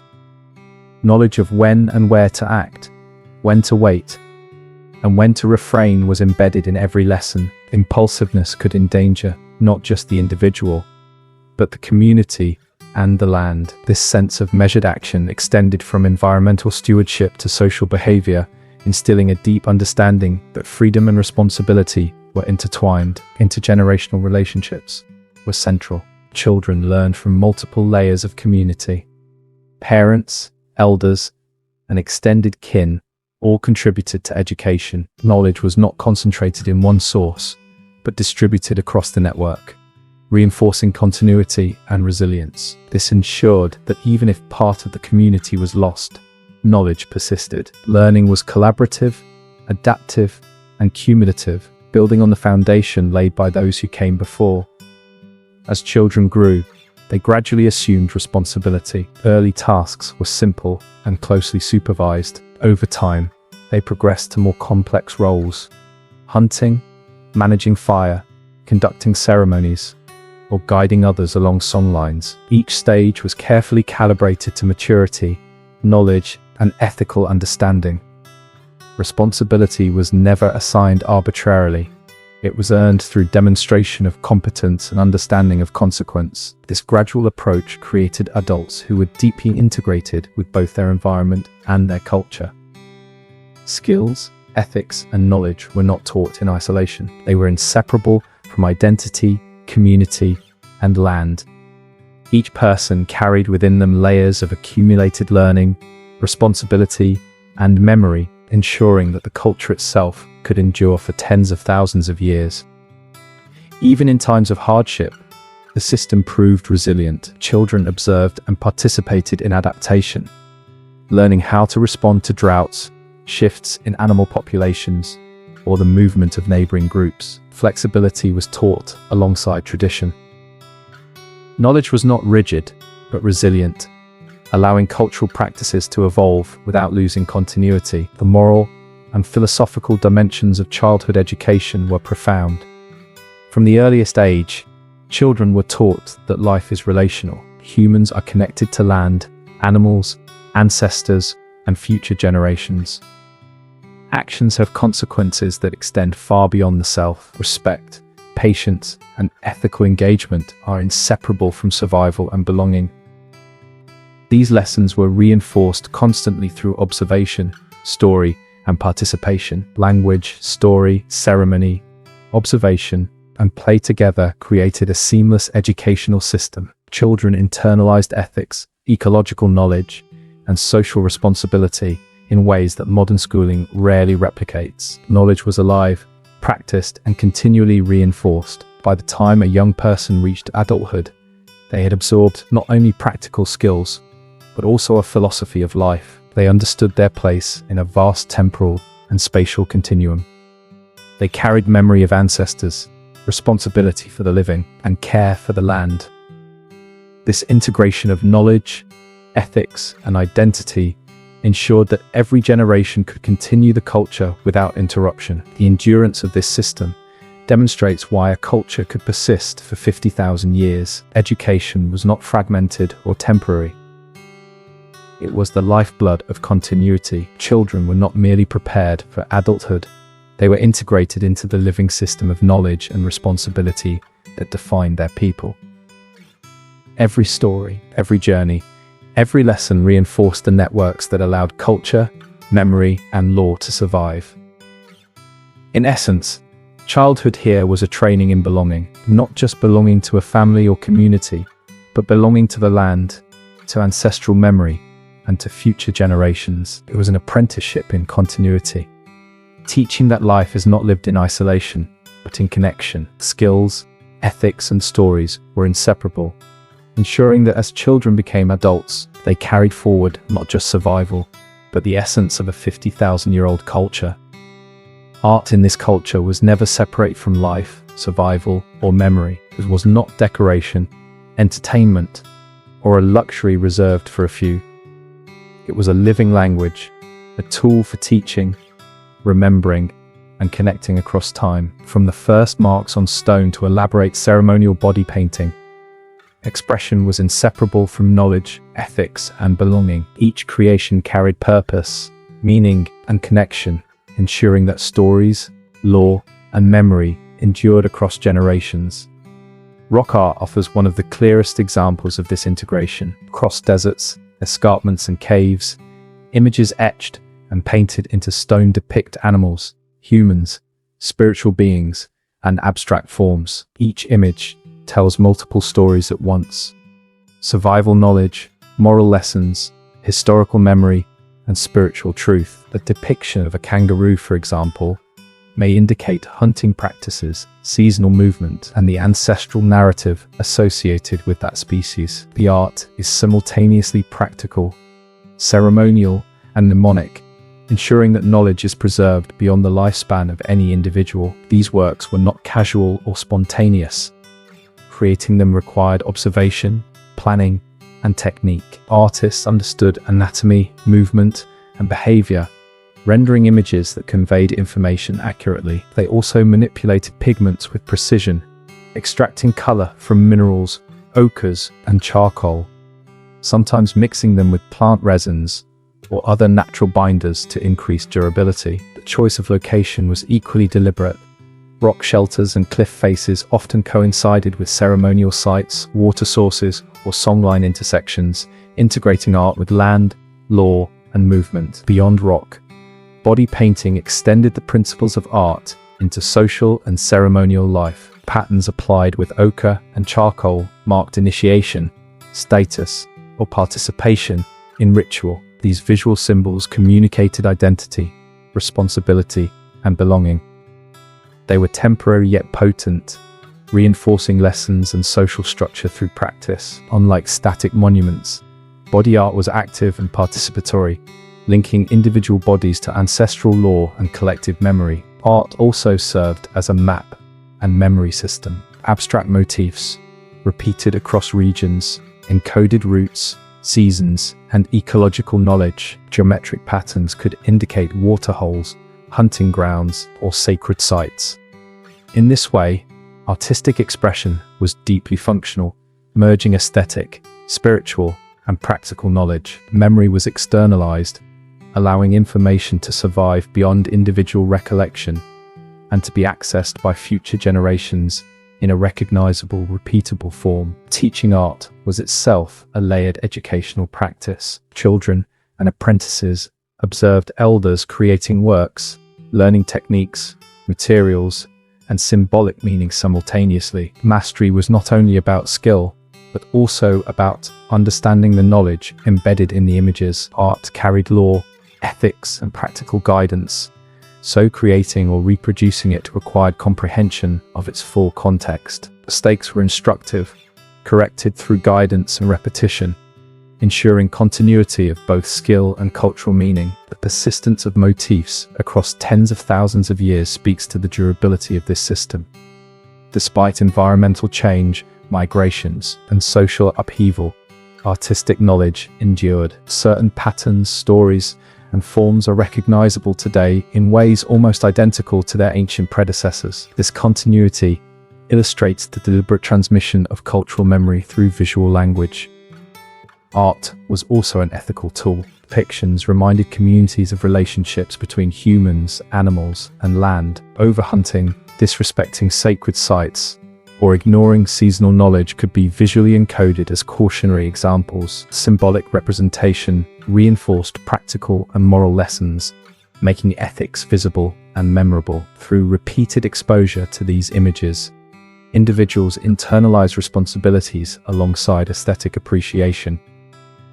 Ceremony amplified the power of art. Rock shelters decorated with images were often the sites of rituals, song, and storytelling. The interplay between image, action, and sound created immersive experiences that encoded memory in multiple sensory channels. Participants absorbed knowledge not only through observation, but through embodiment, repetition, and communal reinforcement. Art became a living process, not a static artifact.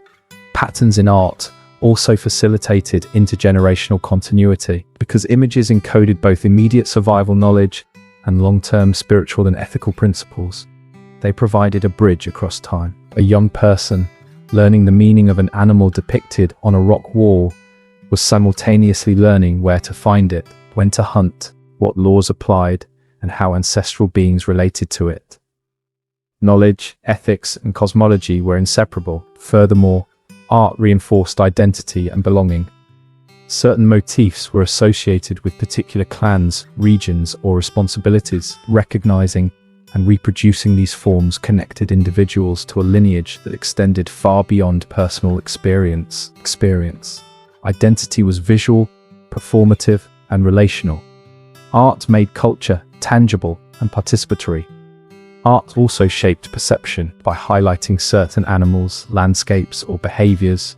It guided attention and reinforced ecological understanding. Repetition of key images across sites created familiarity with critical knowledge points. Which species were edible, which seasons were hazardous, which landmarks were sacred. Visual literacy became a form of ecological literacy, embedding survival strategies within aesthetic practice. Even abstract forms carried meaning. Geometric designs, concentric circles, and intersecting lines often represented water, movement, or song lines. These patterns could be read by those trained in their interpretation, functioning as maps, mnemonic devices, and ritual guides simultaneously. Art in this context was not optional. It was essential to navigation, law, and cultural continuity. The choice of materials reinforced ethical and practical principles. Natural pigments were collected sustainably. Stones were not removed indiscriminately. Sites were chosen for visibility, durability, and ritual significance. The act of creating art reflected care for the environment, as well as reverence for knowledge. Every image, every line, was produced with attention to consequence. Art also recorded history, environmental changes, significant events, encounters with other groups, and migrations were preserved visually. These depictions were not static. They were updated, added to, or reinterpreted over generations. Like a living manuscript, rock art and ceremonial painting evolved while retaining connection to ancestral knowledge. Through art, this culture achieved what written records could not: continuity, adaptability, and integration. Knowledge survived environmental shifts, societal change, and displacement because it was embodied in visual, performative, and relational forms. Art was simultaneously practical, spiritual, ethical, and mnemonic. It was a technology of memory as much as a technology of expression. The cumulative effect of these practices is extraordinary. Across tens of thousands of years, art has linked people to land, to ancestors, and to each other. It has preserved knowledge, encoded ethics, and guided survival. It has ensured that a culture could endure, not by walls or writing, but by memory made visible and actionable. In this way, art was not separate from life. It was life itself, rendered tangible. Every image, pattern, and performance carried the weight of continuity, the instruction of survival, and the authority of ancestral law. It was a language older than writing, a curriculum older than formal schooling, and a record older than history itself. To witness this art is to witness time itself made visible. Each mark, line, and pigment stroke is a thread in a vast tapestry of knowledge, ethics, and memory stretching across millennia. By encoding survival, law, cosmology, and identity in these forms, this culture ensured that memory, like land and people, would endure unbroken across 50,000 years. Rock surfaces became canvases for stories that needed to endure. In caves, on cliff faces, and across open rock shelters, images appeared. Animals in motion, human figures, symbols layered over time. These were not random expressions of creativity. Each mark carried purpose. Paintings recorded events, mapped relationships, and reinforced law. The age of this art defies easy comprehension. Some images were renewed repeatedly across thousands of years, each generation adding layers while respecting what came before. Rather than erasing the past, artists engaged with it, creating conversations across time. Continuity mattered more than originality. Pigments were made from ochre, charcoal, and minerals gathered from specific locations. Colors held meaning, often tied to particular stories or ceremonies. The act of creating art required knowledge of materials, preparation, and context. It was not open to everyone at all times. Responsibility governed expression. Art was inseparable from land. Images often corresponded to nearby features, reinforcing connections between story and place. A painted animal might mark a hunting ground, a ceremonial site, or a totemic relationship. To see the image was to recall the obligations associated with that place. Body painting extended this practice beyond stone. During ceremonies, people transformed themselves into living artworks, embodying ancestral beings and stories. Patterns drawn on skin were temporary, but their meaning was enduring. The body became a moving canvas, carrying memory into the present. This art was not created for distant audiences or passive viewing. It was part of lived experience. People interacted with it, revisited it, and renewed it through ritual. Meaning was activated through participation, not observation. Symbols used in art were part of a shared language. They conveyed information about water sources, animal behavior, and social rules. Understanding these symbols required cultural context. Without it, the art appeared mysterious or simple. With it, the art revealed layers of instruction. Importantly, art also preserved history. Events such as environmental changes, encounters, or significant journeys were recorded visually. These images allowed memory to extend beyond individual lifespans, anchoring communal identity. The process of creating art reinforced social bonds. Knowledge was shared between elders and younger members, ensuring continuity. Learning to paint or carve was not about technique alone. It was about understanding when, where, and why. Art also played a role in maintaining balance. Ceremonial renewal of images was believed to sustain the land and its creatures. Neglecting these practices risked imbalance. Art was maintenance, not expression alone. When outsiders encountered this art, many misunderstood it. Some saw it as primitive decoration, others removed pieces from their context, severing them from meaning. The loss was not just cultural but functional.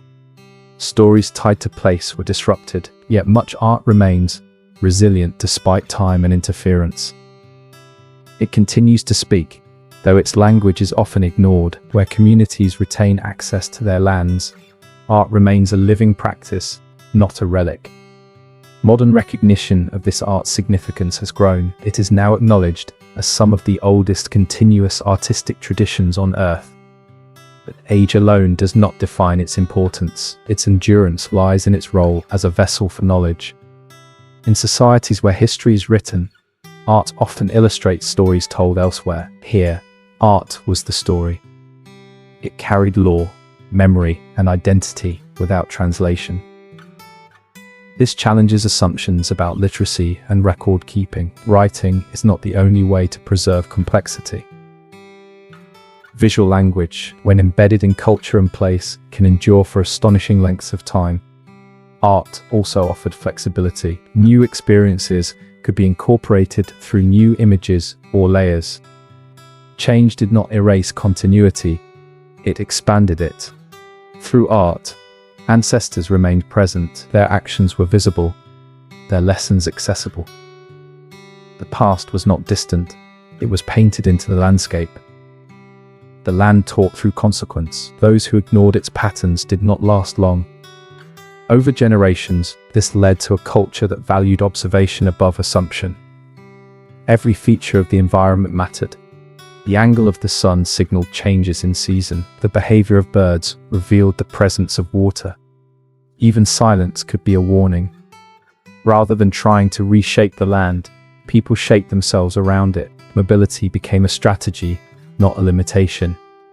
Camps moved with seasons, following food sources and allowing landscapes to regenerate. This was not aimless wandering, it was a precise choreography refined over countless generations, guided by memory and story. Fire became one of the most powerful tools in this relationship. Used carefully, it cleared old growth, encouraged fresh plants, and created habitats for animals. It reduced the risk of devastating wildfires by preventing fuel buildup. What modern science would much later describe as ecological management was practiced here as tradition, governed by knowledge of wind, moisture, and timing. Fire was not domination, it was dialogue.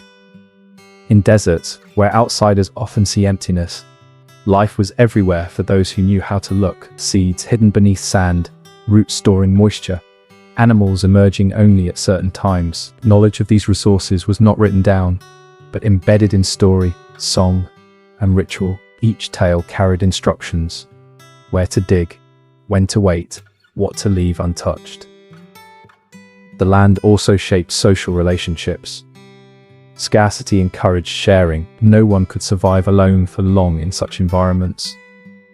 Cooperation was not an ideal, it was necessity. Kinship networks extended across vast territories, creating systems of mutual obligation that allowed people to travel safely and find support far from their birthplace. Spiritual understanding emerged directly from this intimacy with place. Hills were not just geological formations, they were events frozen in time. Rivers carried memory as well as water. The landscape became a living archive, recording actions, mistakes, lessons, and origins. This artistic tradition contributed significantly to cultural longevity. By encoding knowledge visually, it reduced reliance on any single individual's memory.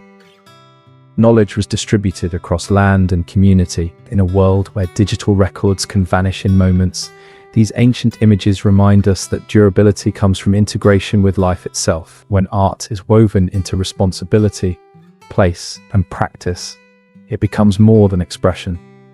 It becomes memory made visible. This culture did not leave behind ruins of stone cities, but it left something perhaps more enduring. A living gallery etched into the land, telling stories that have never stopped being told. Ceremony was the heartbeat of continuity, the way memory became movement and belief became action. It was not something set apart from life, reserved for rare moments. It was life, returning to itself again and again through deliberate rhythm. In ceremony, the invisible threads connecting people, land, ancestors, and future generations were tightened, renewed, and made tangible. These gatherings were not spectacles meant for passive viewing.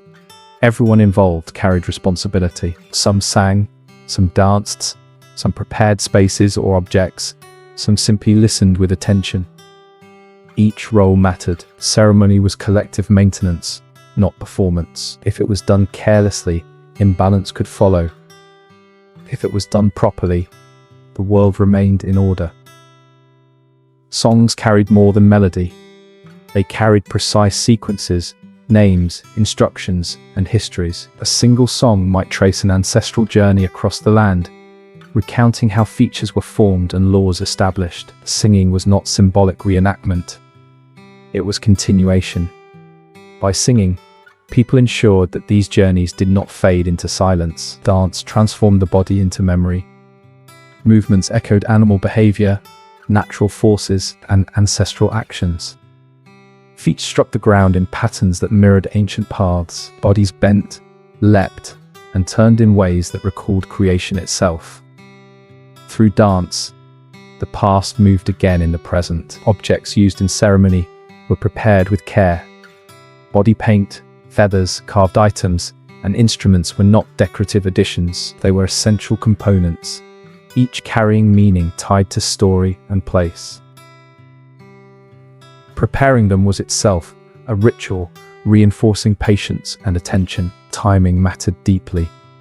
Ceremonies were aligned with seasons, environmental conditions, and social needs. Some occurred to mark transitions in life, others to renew land or relationships.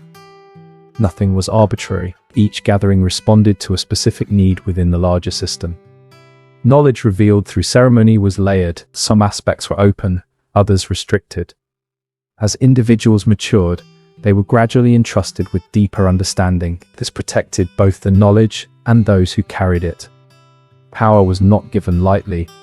It was earned through responsibility. Ceremony also acted as a social glue, brought dispersed groups together, reinforcing kinship ties and shared identity. In a landscape where people moved seasonally, these gatherings maintained cohesion. They reminded everyone that they were part of something larger than their immediate family or territory. Emotion played a central role. Ceremony could be joyful, solemn, intense, or reflective.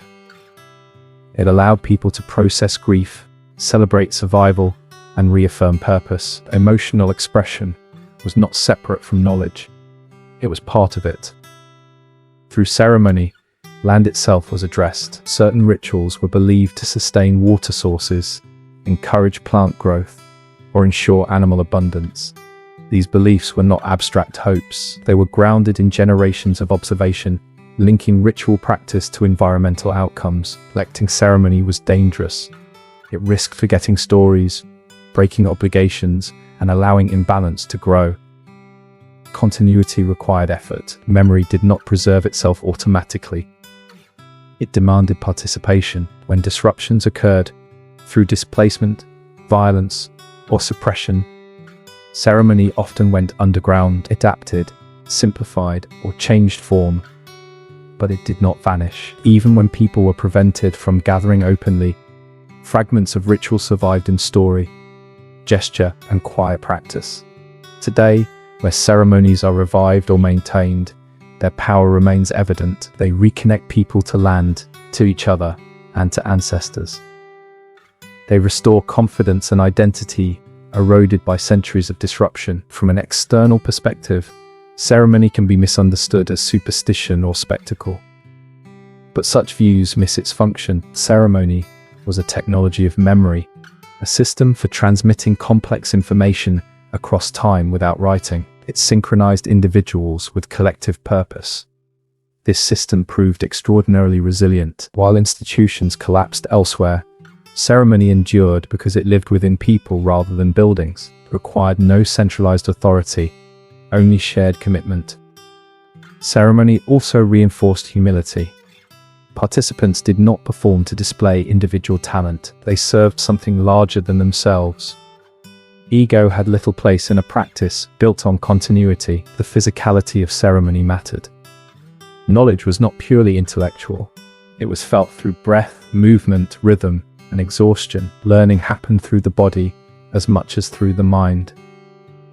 This embodiment ensured deep retention. Knowledge learned through the whole body is harder to forget than information read or heard once. Ceremony anchored memory in muscle and breath through repeated ceremony. Generations aligned themselves with the same rhythms. This created a sense of timelessness, not because time stopped, but because it flowed through consistent patterns. In this way, ceremony was not a response to fear of change, but a method for navigating it. By returning regularly to core stories and practices, people could adapt without losing themselves. The endurance of this culture cannot be understood without recognizing the central role of ceremony. It was how memory was refreshed, law reaffirmed, and relationships healed. It was how the past remained active and the future was prepared in a world that often seeks permanence through objects and records. Ceremony offers a different lesson. What lasts longest is not what is built, but what is practiced. When memory is made physical, shared, and renewed, it can survive even the most profound disruptions. Through ceremony, history did not fade into distance. It stood up, moved, and sang itself back into the present, ensuring that the chain of continuity remained unbroken. Change did not arrive suddenly on this continent. It crept in slowly, measured not in years or centuries, but in subtle shifts that only long memory could detect. Rain patterns altered, coastlines moved, forests thinned while deserts expanded. Animals that had once been common grew scarce. These transformations unfolded over thousands of years, testing the adaptability of those who lived within them. Because time was understood as cyclical, change was expected. Stability did not mean sameness. It meant the ability to respond without breaking. Knowledge systems were built precisely for this purpose. Stories carried not only how things were, but how they had been before, offering perspective on transformation. One of the most significant changes was the disappearance of megafauna. Giant marsupials, massive birds, and large reptiles that once dominated the landscape vanished. The reasons were complex, likely involving climate shifts and human interaction.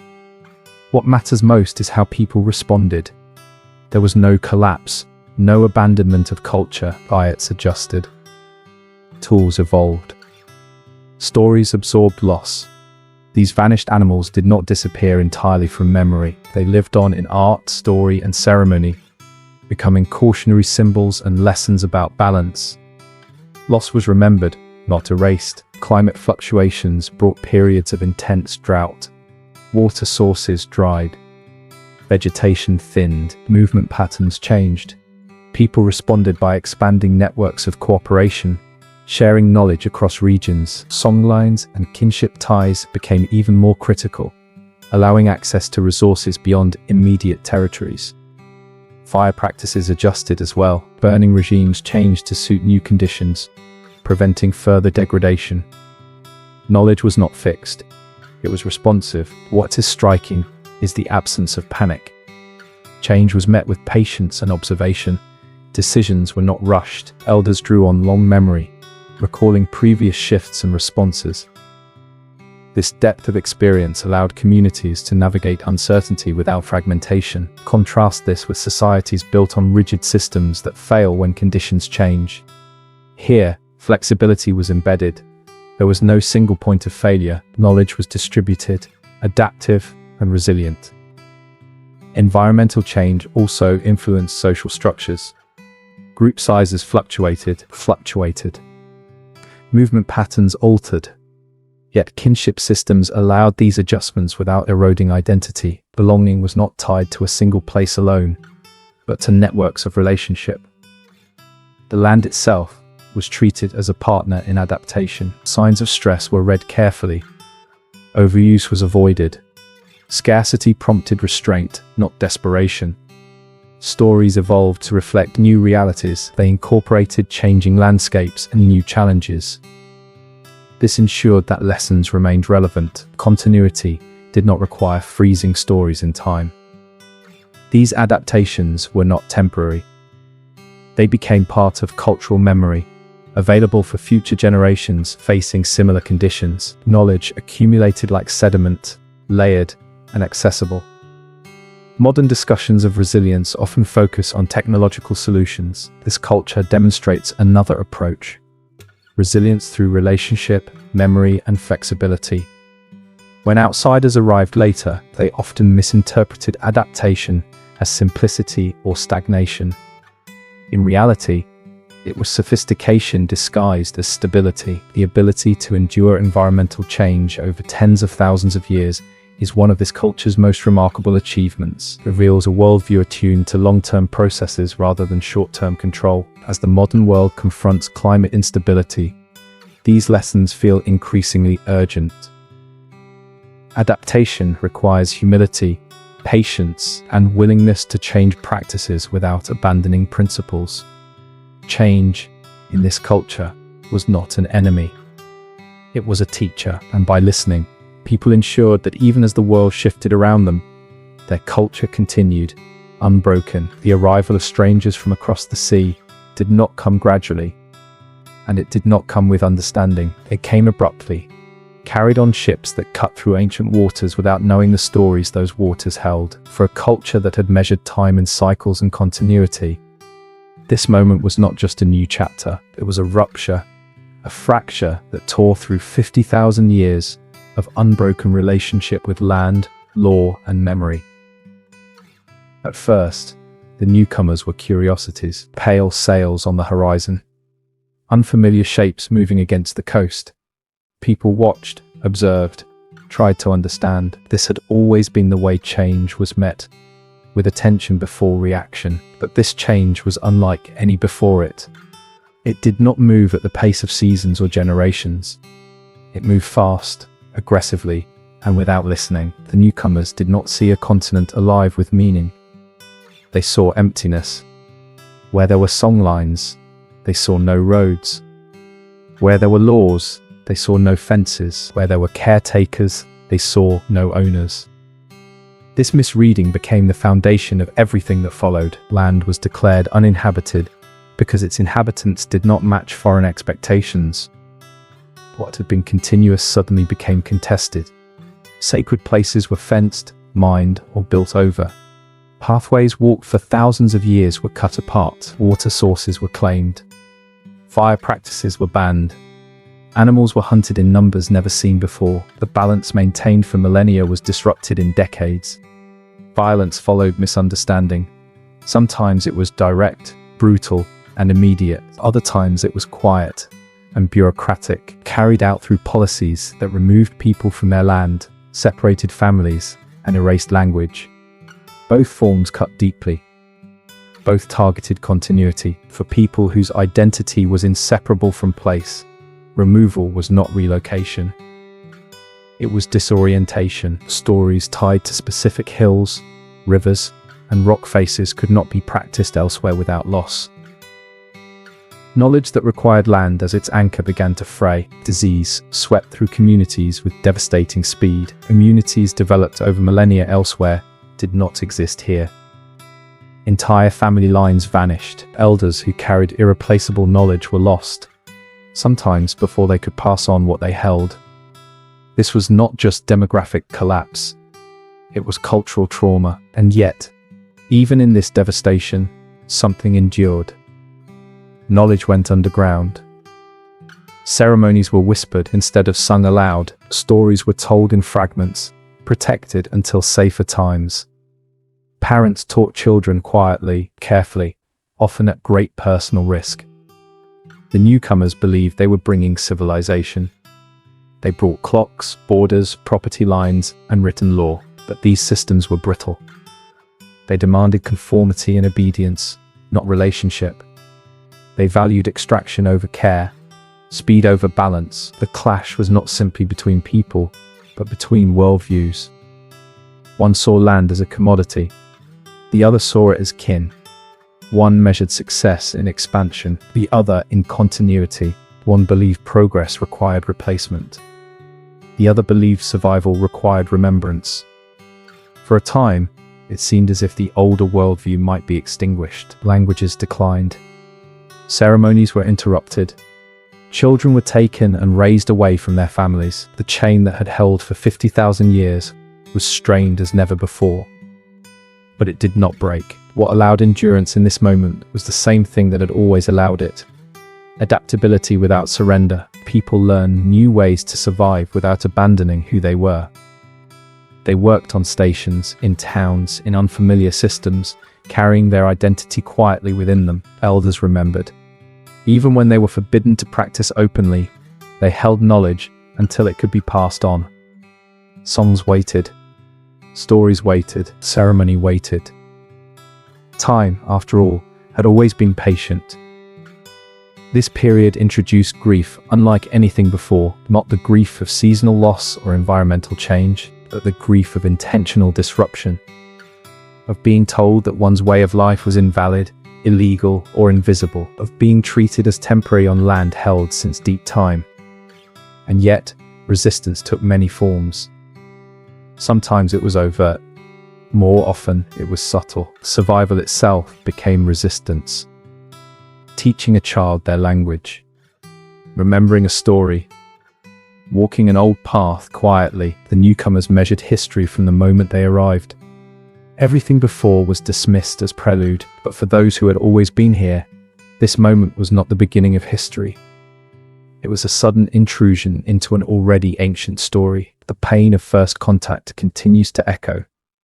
Its effects are not confined to the past. They live in landscapes altered beyond recognition, in communities still healing, in knowledge that must be reclaimed piece by piece. Yet even here, continuity asserts itself.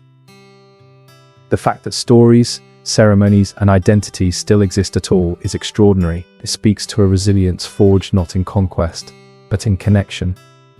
This fracture did not erase 50,000 years. It tested them, revealed the strength of a culture built not on monuments or armies, but on memory, relationship, and responsibility. First contact was not the end of the story. It was the most severe challenge it had ever faced. And the fact that the story continues at all is proof of something the newcomers never understood, that a culture rooted in land and time cannot be erased simply because it is misunderstood. The rupture was real.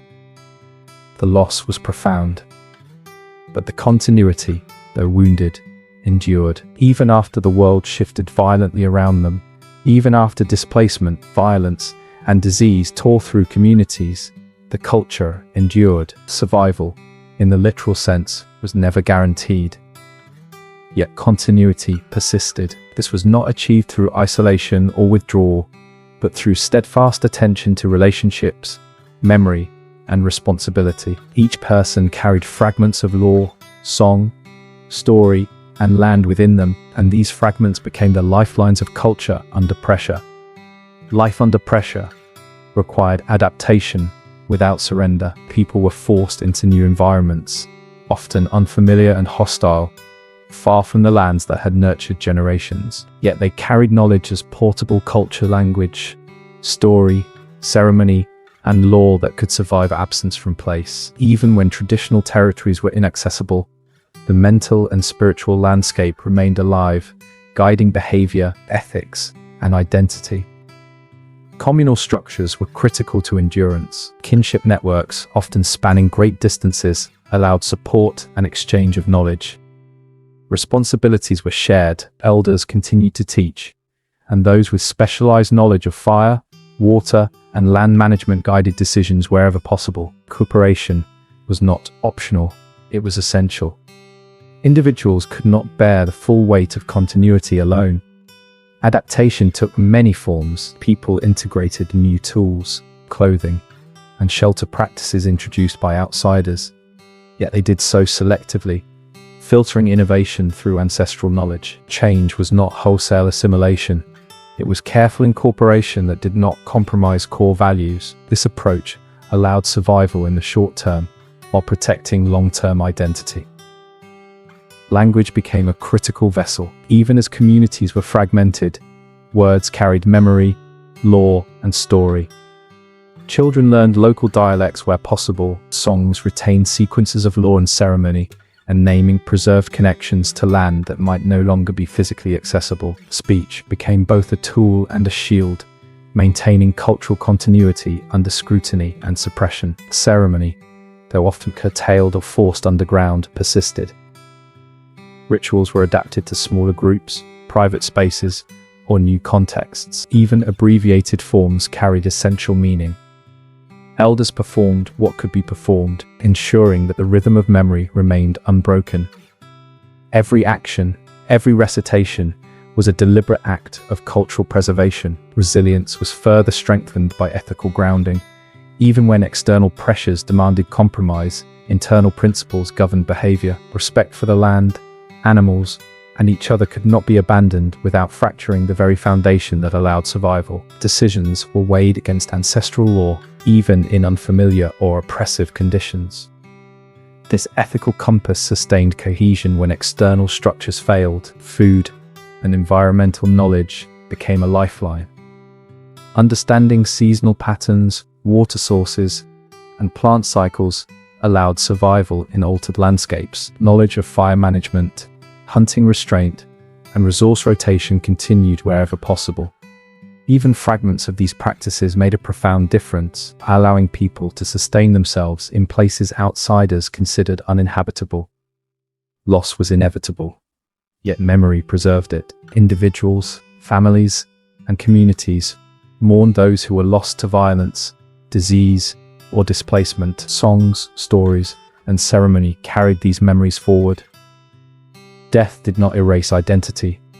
It became part of the ongoing narrative. Continuity was maintained through remembrance, ensuring that absent voices continued to influence the living. Adaptation was not only survival.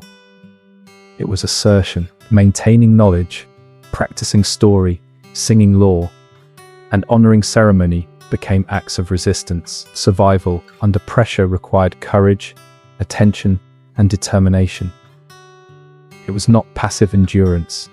It was active engagement with adversity. Even the youngest members of communities played a role.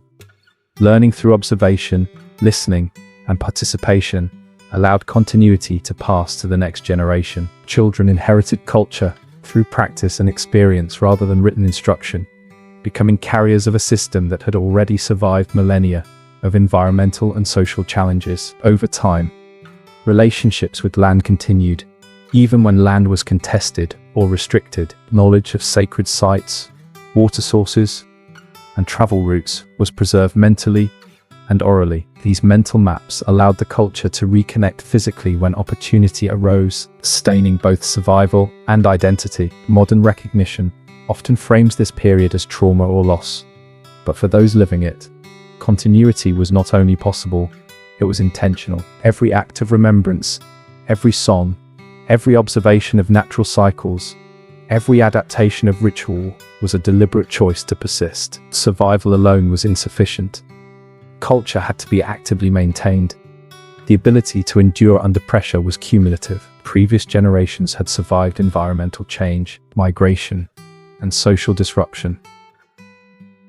These experiences shaped expectations and strategies, embedding resilience into behavior and collective memory. Knowledge of adaptation itself became part of the culture, reinforcing confidence in survival even during the most extreme challenges. Endurance of culture under pressure challenges conventional definitions of resilience.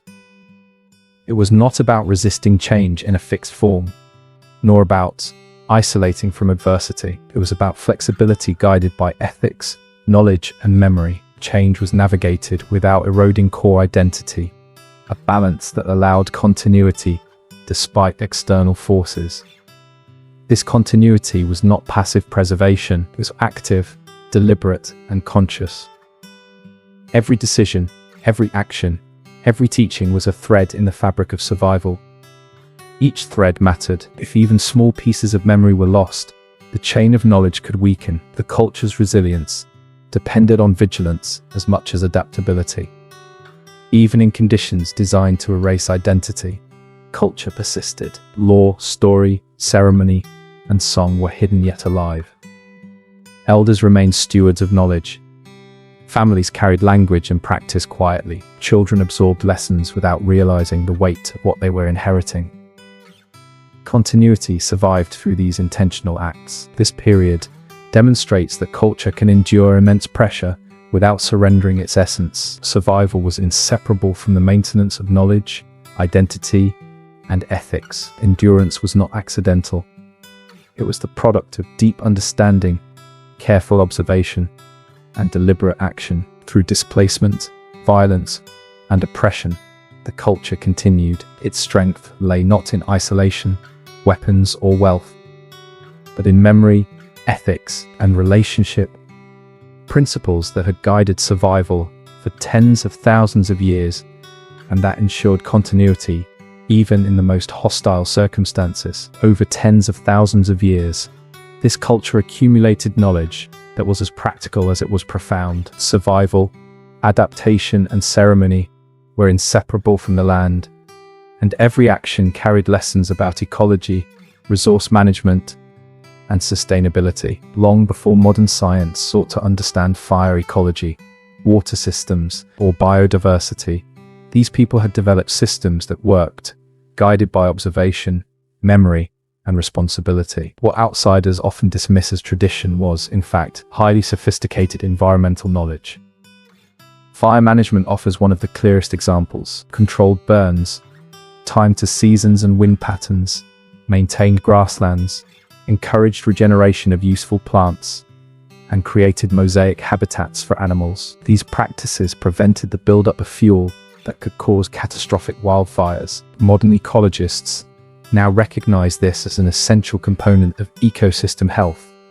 Yet for millennia, it was implemented intuitively and consistently, guided by law and ceremony. Every burn was both practical and ethical. It sustained life while respecting balance. Water management was another domain of expertise. In arid regions, people tracked seasonal water sources, learned how to store and protect them, and understood the signs that indicated shifts in availability. They knew which wells and water holes required special care, and how to move through territories in ways that conserved resources. Today, hydrologists studying desert adaptation marvel at the precision of these mental maps, which allowed sustainable habitation in areas that would otherwise seem inhospitable. Knowledge extended to plant and animal relationships. People understood which plants provided food, medicine, or tools, and how their cycles aligned with animal movements. They observed breeding patterns, migrations, and interdependence among species. This was not abstract ecology, it was living knowledge. Harvesting followed strict rules to avoid overexploitation. Animals were hunted in moderation, plants were collected sustainably, and fire was used strategically to maintain biodiversity. The land was treated as a partner, not a resource to be exhausted. These practices were reinforced through story, song, and ceremony.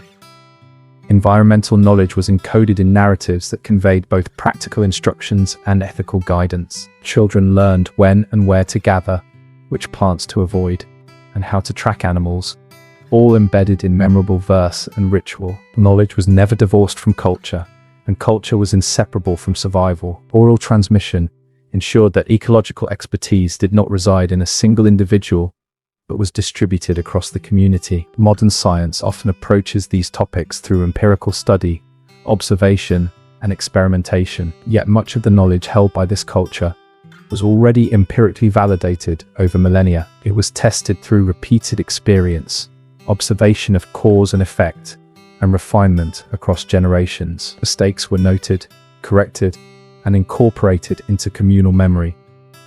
In this way, knowledge was dynamic, adaptive, and resilient, not static or dogmatic. This understanding of the environment also extended to large-scale land management. Seasonal migration, controlled burning, and habitat stewardship created a living landscape optimized for balance. Areas were left fallow, regeneration was encouraged, and mobility prevented localized depletion. The cumulative effect was a continent shaped by human care rather than dominated by exploitation.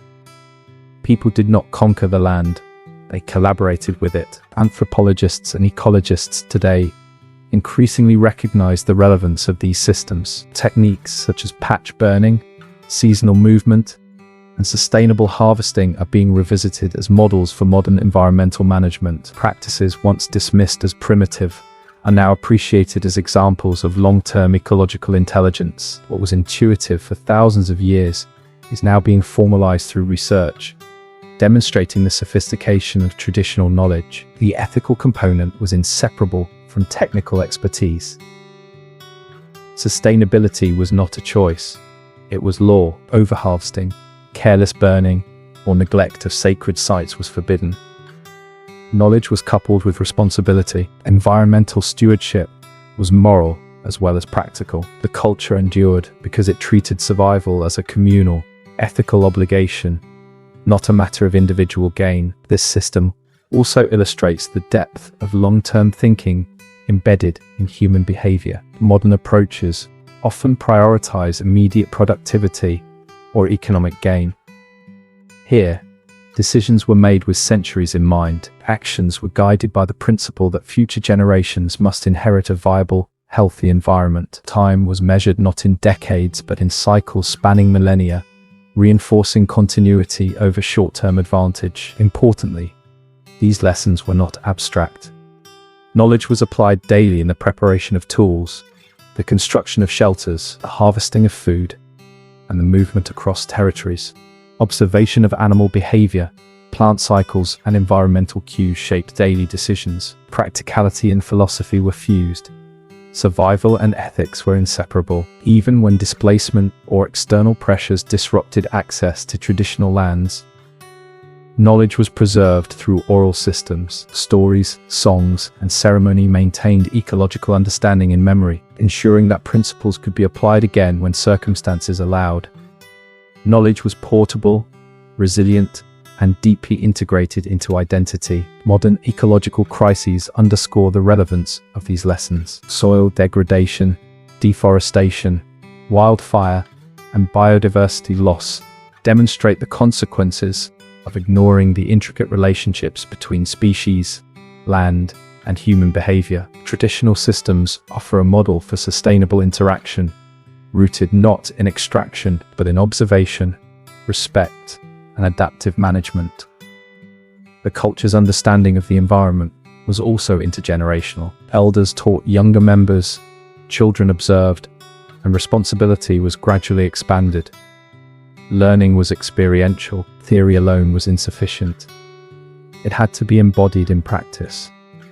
Knowledge was not a commodity, but a living, shared system. Continuity relied on its distribution across people and place. What emerges from this is a profound lesson about intelligence and adaptability. Sophistication need not be codified in writing, measured in technology, or centralized in institutions. Distributed knowledge, passed through careful observation, practice, and ethical guidance, can produce outcomes equal to or exceeding those achieved through modern scientific methods. In fact, the longevity of these practices demonstrates their effectiveness in ways contemporary short-term studies cannot. Through this lens, tradition is not static or backward-looking. It is active, experimental, and continually tested against real-world conditions. Practices evolve without losing continuity, ensuring that knowledge remains relevant across millennia. The ancient systems were not rigid.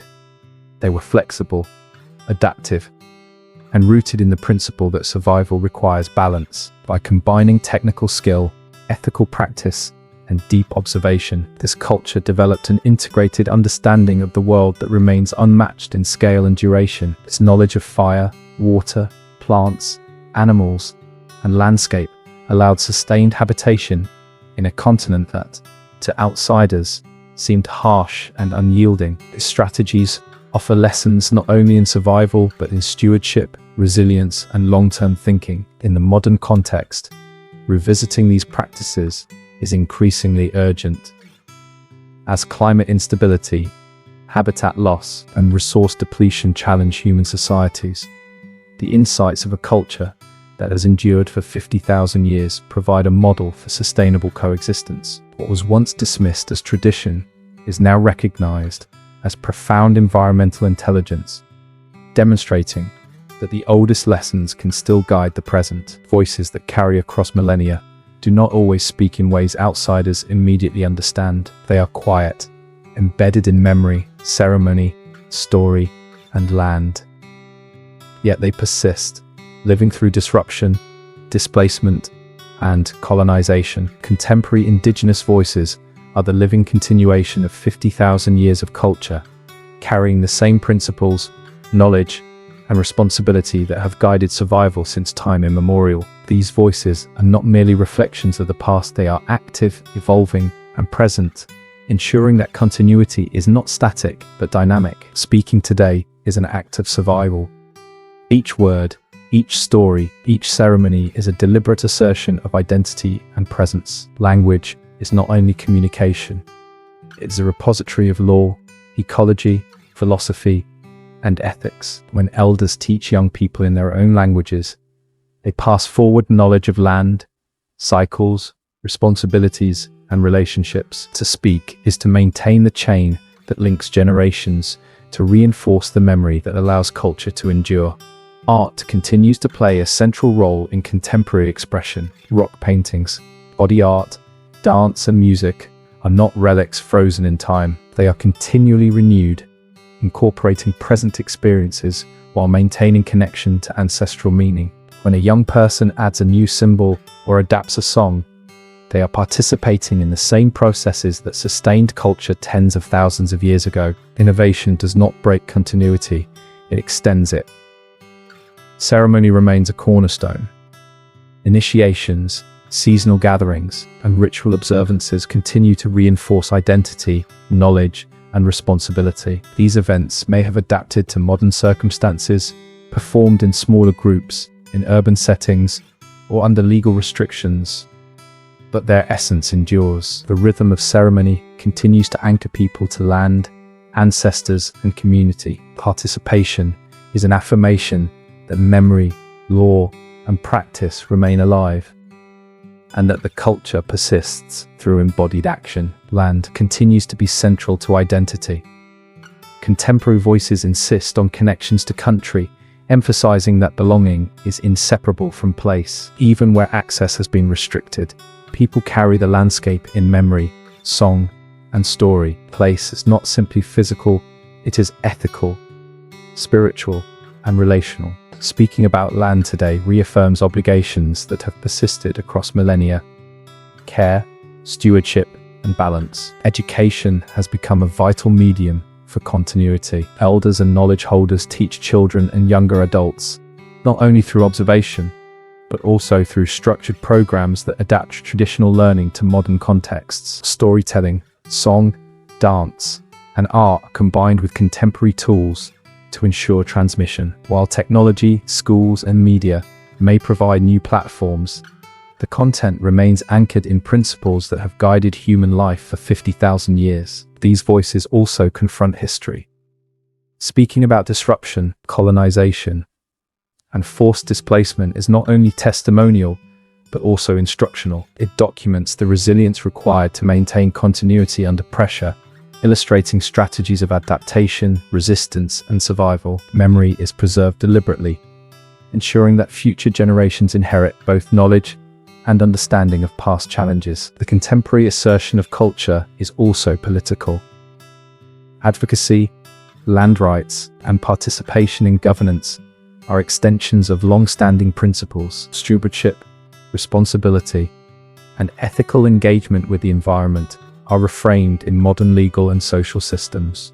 These are not departures from tradition, they are continuations of the same ethics that governed land, water, fire, and community across millennia. Language revival programs exemplify this dynamic continuity. When a language that encodes ecological knowledge, law, and relationships is taught to children, it is not simply about preservation. It is about enabling culture to function in the present. Words carry responsibilities, stories encode law, and grammar reflects relational thinking. Speaking the language today ensures that knowledge is not lost, and that future generations can live within the same ethical framework. Art and storytelling also adapt to new contexts. Contemporary painting, film, and literature may depict modern experiences, but they remain informed by ancient frameworks of law, relationship, and ethics. New narratives are integrated without discarding old ones. This ensures continuity while allowing growth and innovation. Knowledge and creativity are inseparable.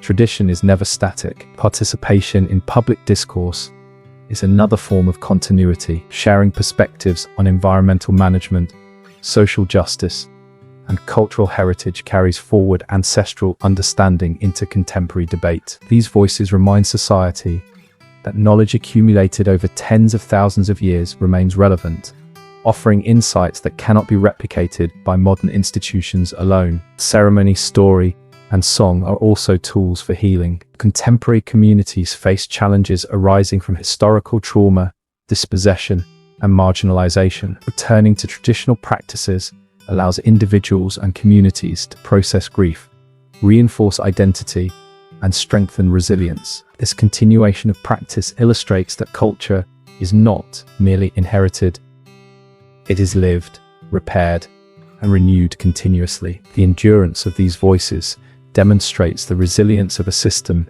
built on distributed knowledge, ethics, and relationship. Culture does not survive because it is written down or codified. It survives because it is spoken, acted, remembered, and carried through relationships. The continuity of life, land, and law persists through human action, not abstraction. In contemporary contexts, these voices also engage with broader society, sharing insights while maintaining responsibility to their own communities. They bridge worlds without sacrificing continuity, teaching the relevance of millennia-old knowledge in contemporary environmental, social, and ethical challenges. Engagement becomes an extension of practice, a way to ensure that knowledge continues to function and influence beyond immediate communities. What makes these voices extraordinary is their dual temporal awareness. They are rooted in deep time, carrying memory from tens of thousands of years past, yet they navigate the present and shape the future. This perspective allows for adaptation without erasure, innovation without severing connection to ancestral frameworks. The persistence of culture in these voices challenges common assumptions about the fragility of human systems. Even after centuries of external disruption, displacement, and suppression, law, story, ceremony, and memory remain alive, transmitted deliberately through oral, embodied, and relational practices. Continuity is sustained not through artifacts alone, but through active participation and commitment. Ultimately, contemporary indigenous voices are both testament and continuation. They embody the endurance of culture under every conceivable pressure, illustrating that identity, knowledge, and responsibility are inseparable from action. By speaking, singing, teaching, and practicing, these voices carry forward 50,000 years of accumulated wisdom, ensuring that the culture remains dynamic, relevant, and unbroken. In every word, story, and gesture, continuity lives, demonstrating that the oldest culture on Earth is not behind us. It is present, active, and shaping the world today. 50,000 years is almost impossible for the modern mind to comprehend. It stretches far beyond recorded history, far beyond monuments, empires, or civilizations. Yet, here is a culture that has persisted across that expanse of time, not merely surviving, but maintaining identity, knowledge, law, and responsibility. To reflect on such endurance is to confront questions that are both philosophical and practical. What does it mean to last, to continue, and to care for the future in a world that changes constantly? Longevity is often measured in accumulation. Civilizations are judged by what they build, the armies they command, the wealth they amass. But in this culture, endurance was measured differently. It was measured by care, by attention to the land, to people, and to relationships across generations, by the ability to maintain balance under every imaginable pressure. Continuity was not the product of conquest, force, or technological innovation alone. It was the product of ethical engagement with the world. To endure is to respond to change without being broken by it. This culture has faced environmental shifts, megafaunal extinctions, climate fluctuations, and the sudden arrival of outsiders with unfamiliar technologies, laws, and assumptions. In each instance, adaptation was required, yet adaptation never meant abandoning principles. Law, story, ceremony, and song provided frameworks that guided responses. They offered the knowledge and ethical guidance necessary to adjust without fracturing the system that sustained life. Reflection on this endurance invites consideration of scale. Most human societies last a few centuries before rising and falling under the weight of ambition, war, or resource mismanagement. Yet here, knowledge and memory were distributed and embodied. Responsibility was shared across individuals, families, and communities, ensuring that continuity did not depend on any single person or location. This distribution of knowledge is a principle often overlooked in contemporary society, where specialization and centralization dominate. Ethics and care are central to understanding longevity. Respect for land, animals, and relationships is not sentimental. It is functional. Overharvesting, reckless fire, or neglect of sacred sites would have threatened survival. Ethical practice was inseparable from ecological management. By embedding morality into daily life, the culture ensured that what was valuable, the balance of ecosystems, the integrity of social bonds, the continuity of memory, was protected for the future. Time itself was a teacher. The culture did not think linearly, measuring life in decades or centuries, but cyclically and relationally. Past, present, and future were intertwined. Actions taken today were informed by generations before, and their consequences extended to generations yet to come. This perspective fostered patience, restraint, and responsibility, qualities essential for endurance. Modern society, obsessed with immediate gain, often loses sight of long-term consequences. In contrast, this culture operated on a scale that human lifespans alone could not contain. Loss and change were inevitable, yet they were incorporated into continuity. Animals disappeared, climate shifted, and social disruptions occurred. Each loss was remembered, integrated into story, and used as guidance for future decisions. Memory itself became a tool for resilience. Knowledge was active, not static. It adapted without losing essence. In this way, continuity was dynamic, a living system capable of responding to new challenges. The philosophical implications are profound.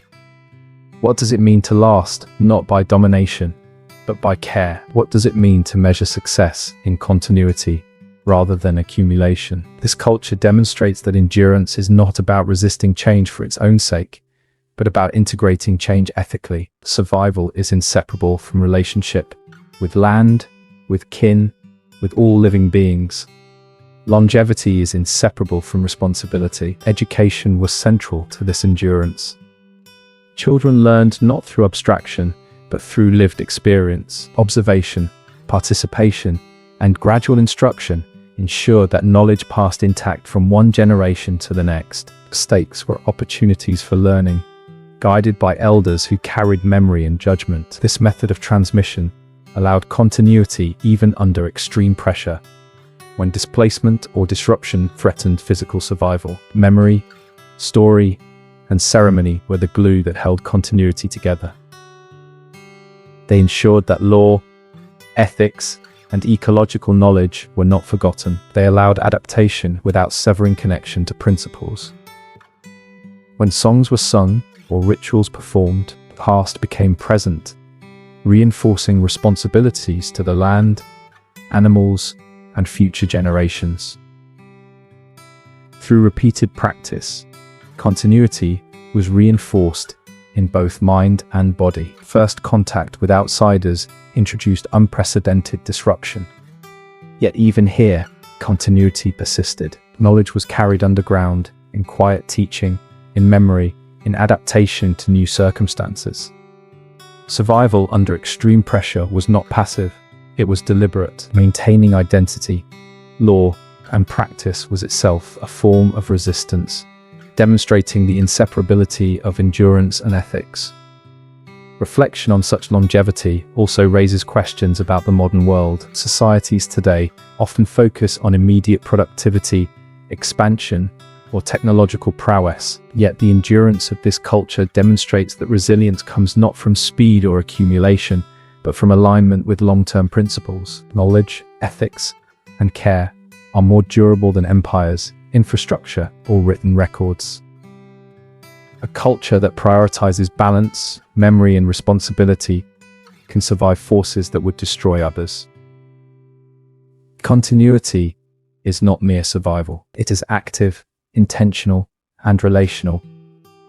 It requires participation. Every song sung, every story told, every ritual performed is a thread in the chain that connects generations across time. Endurance is maintained not through isolation, but through engagement with land, with community, with memory. The culture's persistence is proof that longevity requires both adaptation and fidelity. Change must be integrated without abandoning core principles. Finally, reflection on this scale invites humility.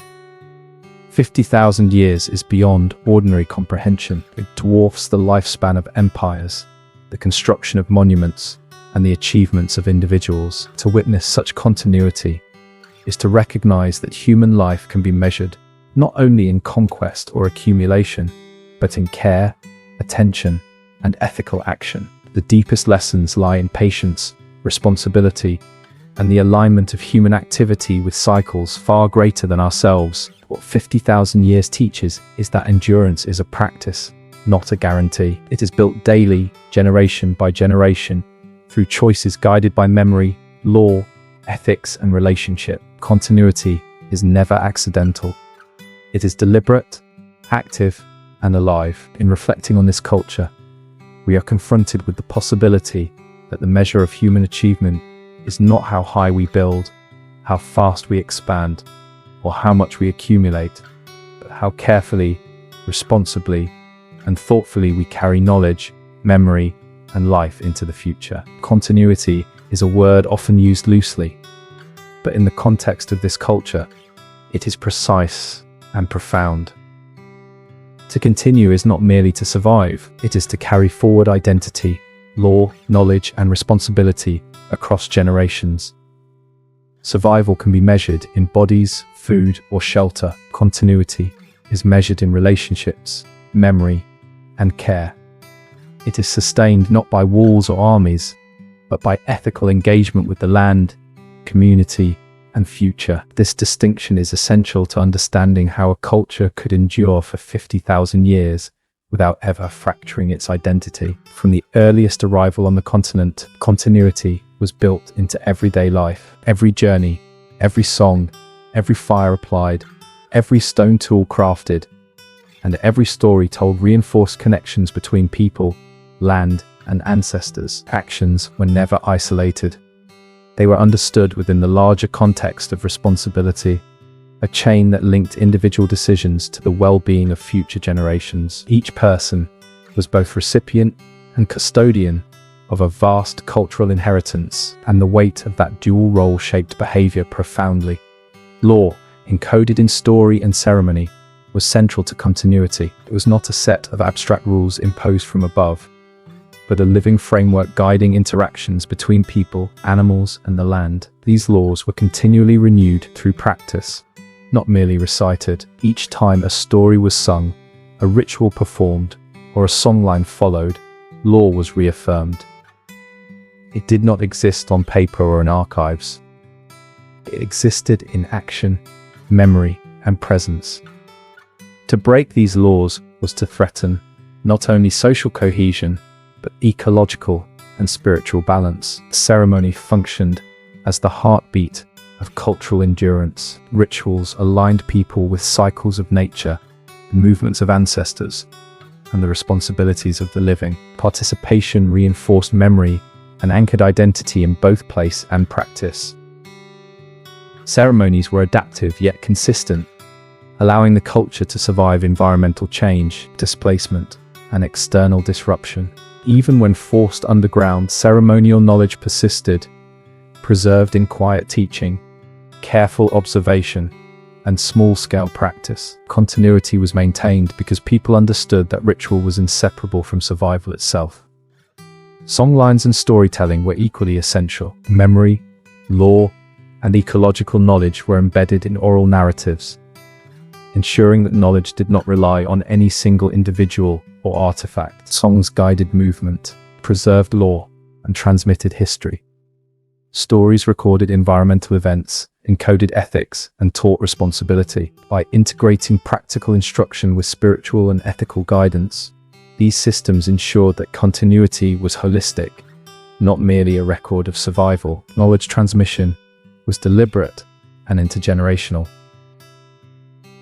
Children learned by observing elders, participating in daily work, and gradually receiving deeper instruction through age-specific teachings and initiation ceremonies. This ensured that the principles underlying continuity, ethics, ecological management, law, and social responsibility were fully understood before new responsibilities were granted. Education was not abstract.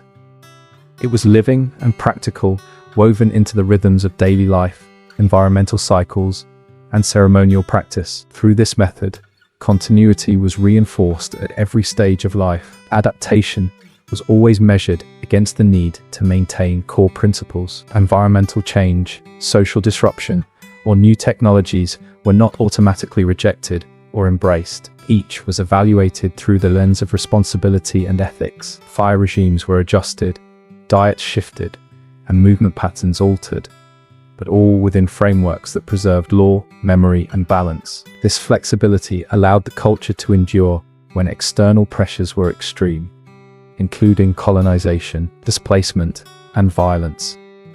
Survival alone would not have been enough. Continuity required active stewardship.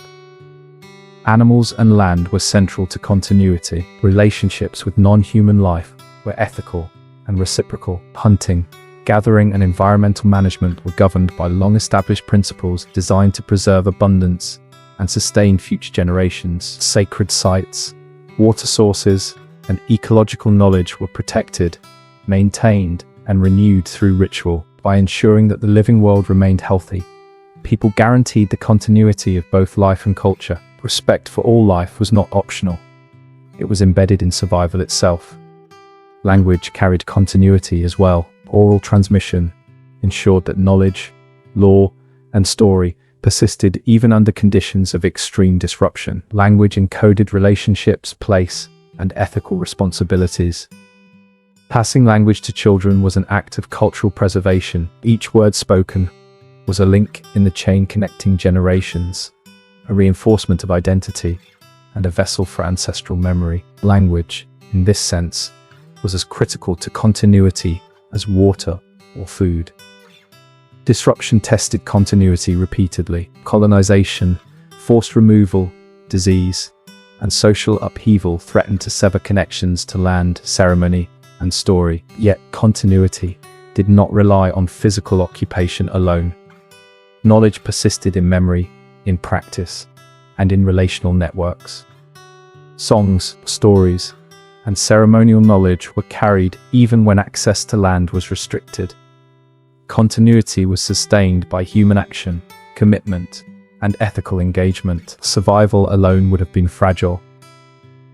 Continuity required active participation. The endurance of this culture demonstrates that continuity is relational and ethical, not merely material. Identity, law, and responsibility are inseparable from action. To live, to act, and to remember responsibly is to sustain continuity. Every ritual, every song, every journey along a songline, every story told, every act of care for land or animal is an affirmation of connection across time. Continuity is not static preservation. It is dynamic, practiced, and embodied. This understanding challenges modern assumptions about what allows cultures to persist. Empires, wealth, technology, and monuments can disappear quickly. Distributed knowledge, ethical practice, and relational responsibility endure across millennia. Culture that prioritizes care, memory, and connection can survive forces that would destroy others. Its strength lies not in conquest, accumulation, or abstraction, but in deliberate, ethical action across generations. Reflection on this principle also reframes the concept of survival. Survival alone is insufficient. Without continuity, survival may be temporary and unanchored. Continuity is what ensures that knowledge, ethics, identity, and responsibility are preserved, that the past informs the present, and that the present prepares the future. It is active, intentional, and relational. It requires vigilance and engagement, not passive endurance. 50,000 years of continuity offer a profound lesson. Longevity is achieved not through domination, speed, or accumulation, but through care, attention, and ethical engagement with the world. It requires seeing oneself as part of a chain linking ancestors, the living and the unborn. Continuity is the outcome of daily practice, ethical decisions, and attentive memory across generations. This culture's continuity also teaches that innovation and tradition are not opposed. Adaptation occurs within frameworks that preserve core principles. Change is integrated, not allowed to sever connections. Responsibility ensures that knowledge remains alive, even in unfamiliar circumstances. Innovation, when guided by ethics and memory, strengthens continuity rather than eroding it. Ultimately, continuity is more than survival. It is living responsibility, enacted across generations, across land, and across time. It is the assurance that identity, law, story, ceremony, and care for the living world persist together. This culture demonstrates that the oldest human achievements are not monumental structures or empires, but sustained ethical engagement, practiced knowledge, and relational responsibility carried forward across tens of thousands of years. By living with attention, responsibility, and care, continuity has been preserved for 50,000 years. This culture did not merely survive, it continued, not in isolation, not in stasis, but as a living, evolving system that connects the past, present, and future. Continuity is the legacy that endures, proving that human culture can last when rooted in ethics, memory, and relational responsibility. Even as the sun rises over the ancient landscapes, and the wind moves through valleys, deserts, and forests that have existed for millennia, the footsteps of those who came long before are still present, not in the soil alone, but in the songs sung, stories told, and responsibilities carried by those who walk today. Continuity is alive, visible, and audible in every movement across the land. The culture that has endured for 50,000 years is not a relic of the past. It is living, breathing, and still shaping the world. To walk these old paths is to participate in a chain that links generations separated by centuries, yet connected by memory, law, and care. These paths are not merely physical routes across the continent. They are songlines, oral maps embedded with knowledge about water, food, animal behavior, and law. They are histories encoded in rhythm, melody, and story. Each step along these tracks is an act of remembrance and renewal. The land itself is a living archive, holding memory in hills, rivers, rock faces, and trees. Walking the path is not only movement, it is engagement with all that has come before, a dialogue with ancestors whose journeys created both the physical and cultural landscapes. Elders remain guides on these paths, not because of formal authority, but because of knowledge carried in memory, practice, and observation. They teach younger generations to read the signs of the land, to listen to the rhythms of the environment, to recognize the voices of water, wind, and animals.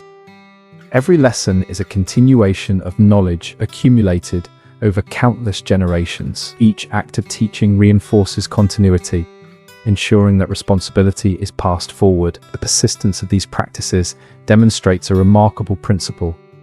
Culture endures not through monuments or texts, but through embodied, repeated action. Ceremony, song, story, and careful movement are technologies of memory, capable of transmitting complex information across generations without written records. The continuity of practice is what allows culture to remain resilient in the face of environmental change, social disruption, and external pressures. Each journey along the old paths reaffirms this knowledge, making it alive rather than static. Contemporary challenges have not erased these traditions, even where displacement, colonization, or modern development has restricted access to land. Memory preserves the pathways. People carry songlines and stories in their minds, ready to activate when conditions allow. Knowledge becomes portable, resilient, and adaptive, ensuring that the cultural chain remains intact even when external circumstances are hostile. Walking the old paths is also an ethical act. These journeys carry obligations to ancestors, community, and land. Every step is informed by law, story, and ritual. The land is treated with respect because it holds knowledge, sustains life, and embodies the memory of countless generations. Continuity depends on this ethical engagement. Without care, without attention to responsibility, the chain weakens. By walking thoughtfully, by observing, by acting responsibly, people renew the connections that have sustained culture for tens of thousands of years. Art and symbolism remain embedded along these paths.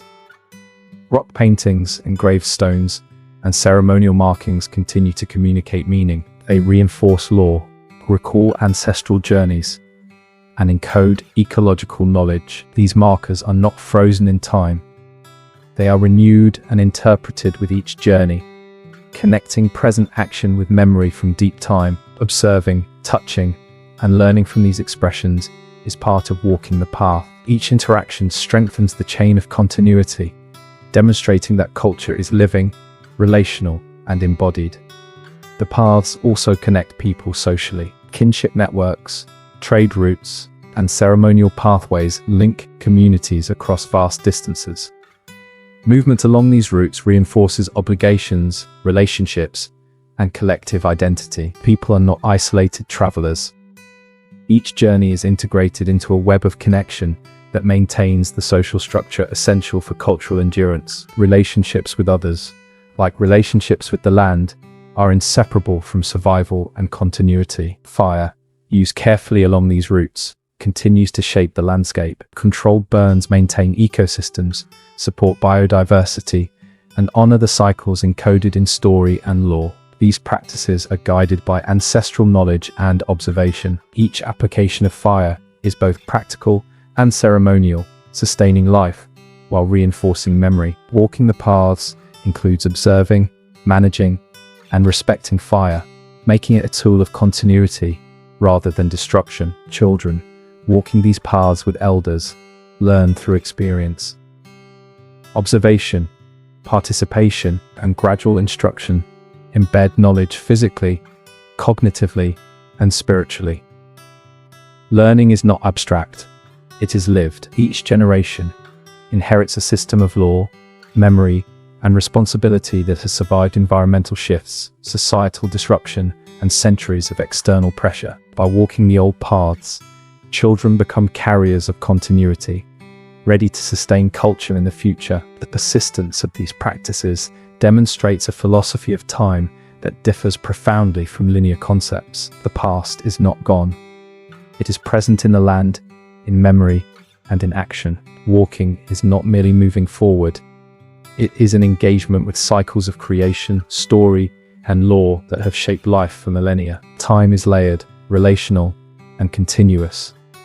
Continuity exists because people participate actively in these cycles, reinforcing the connections that sustain culture. Even in urban or disrupted contexts, these paths are remembered. People recreate songlines mentally, recount stories, and observe ceremonial obligations, maintaining continuity despite physical separation from the land. Memory, story, and embodied practice serve as portable anchors, demonstrating that culture is maintained not solely through geography, but through relational engagement, ethics, and attention. The endurance of this culture is extraordinary precisely because it is active. Continuity is not passive preservation of relics or history.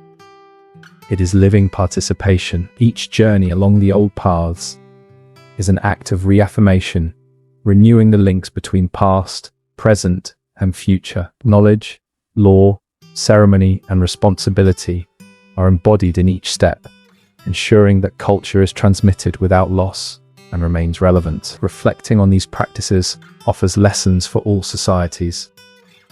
Endurance is not achieved by conquest, accumulation, or domination. It is achieved by care, ethical engagement, and responsible transmission of knowledge. Continuity is maintained through action, practice, and attention. Not simply by preserving objects or monuments, oldest culture on Earth endures because it acts continuously, consciously, and responsibly across generations. The old paths, therefore, are more than physical routes. They are vessels of memory, law, ceremony, and ethics. They are repositories of ecological, social, and spiritual knowledge that have guided humans for 50,000 years. Walking them is to participate in that living system, to engage in the deliberate act of continuity, and to honor the responsibility carried from countless generations before. In the end, the culture has not simply survived, it continues actively. Footsteps, songs, stories, fire practices, ceremonies, and memory intertwine to create living continuity. The past is present, the future is prepared. The old paths are still walked, still sung, still remembered, and still alive. Through them, the culture asserts its existence, its ethics, and its enduring presence. The footsteps of 50,000 years have not faded. They are still moving across the land, carried in memory, song, and responsibility, ensuring that the oldest culture on Earth remains unbroken and alive today.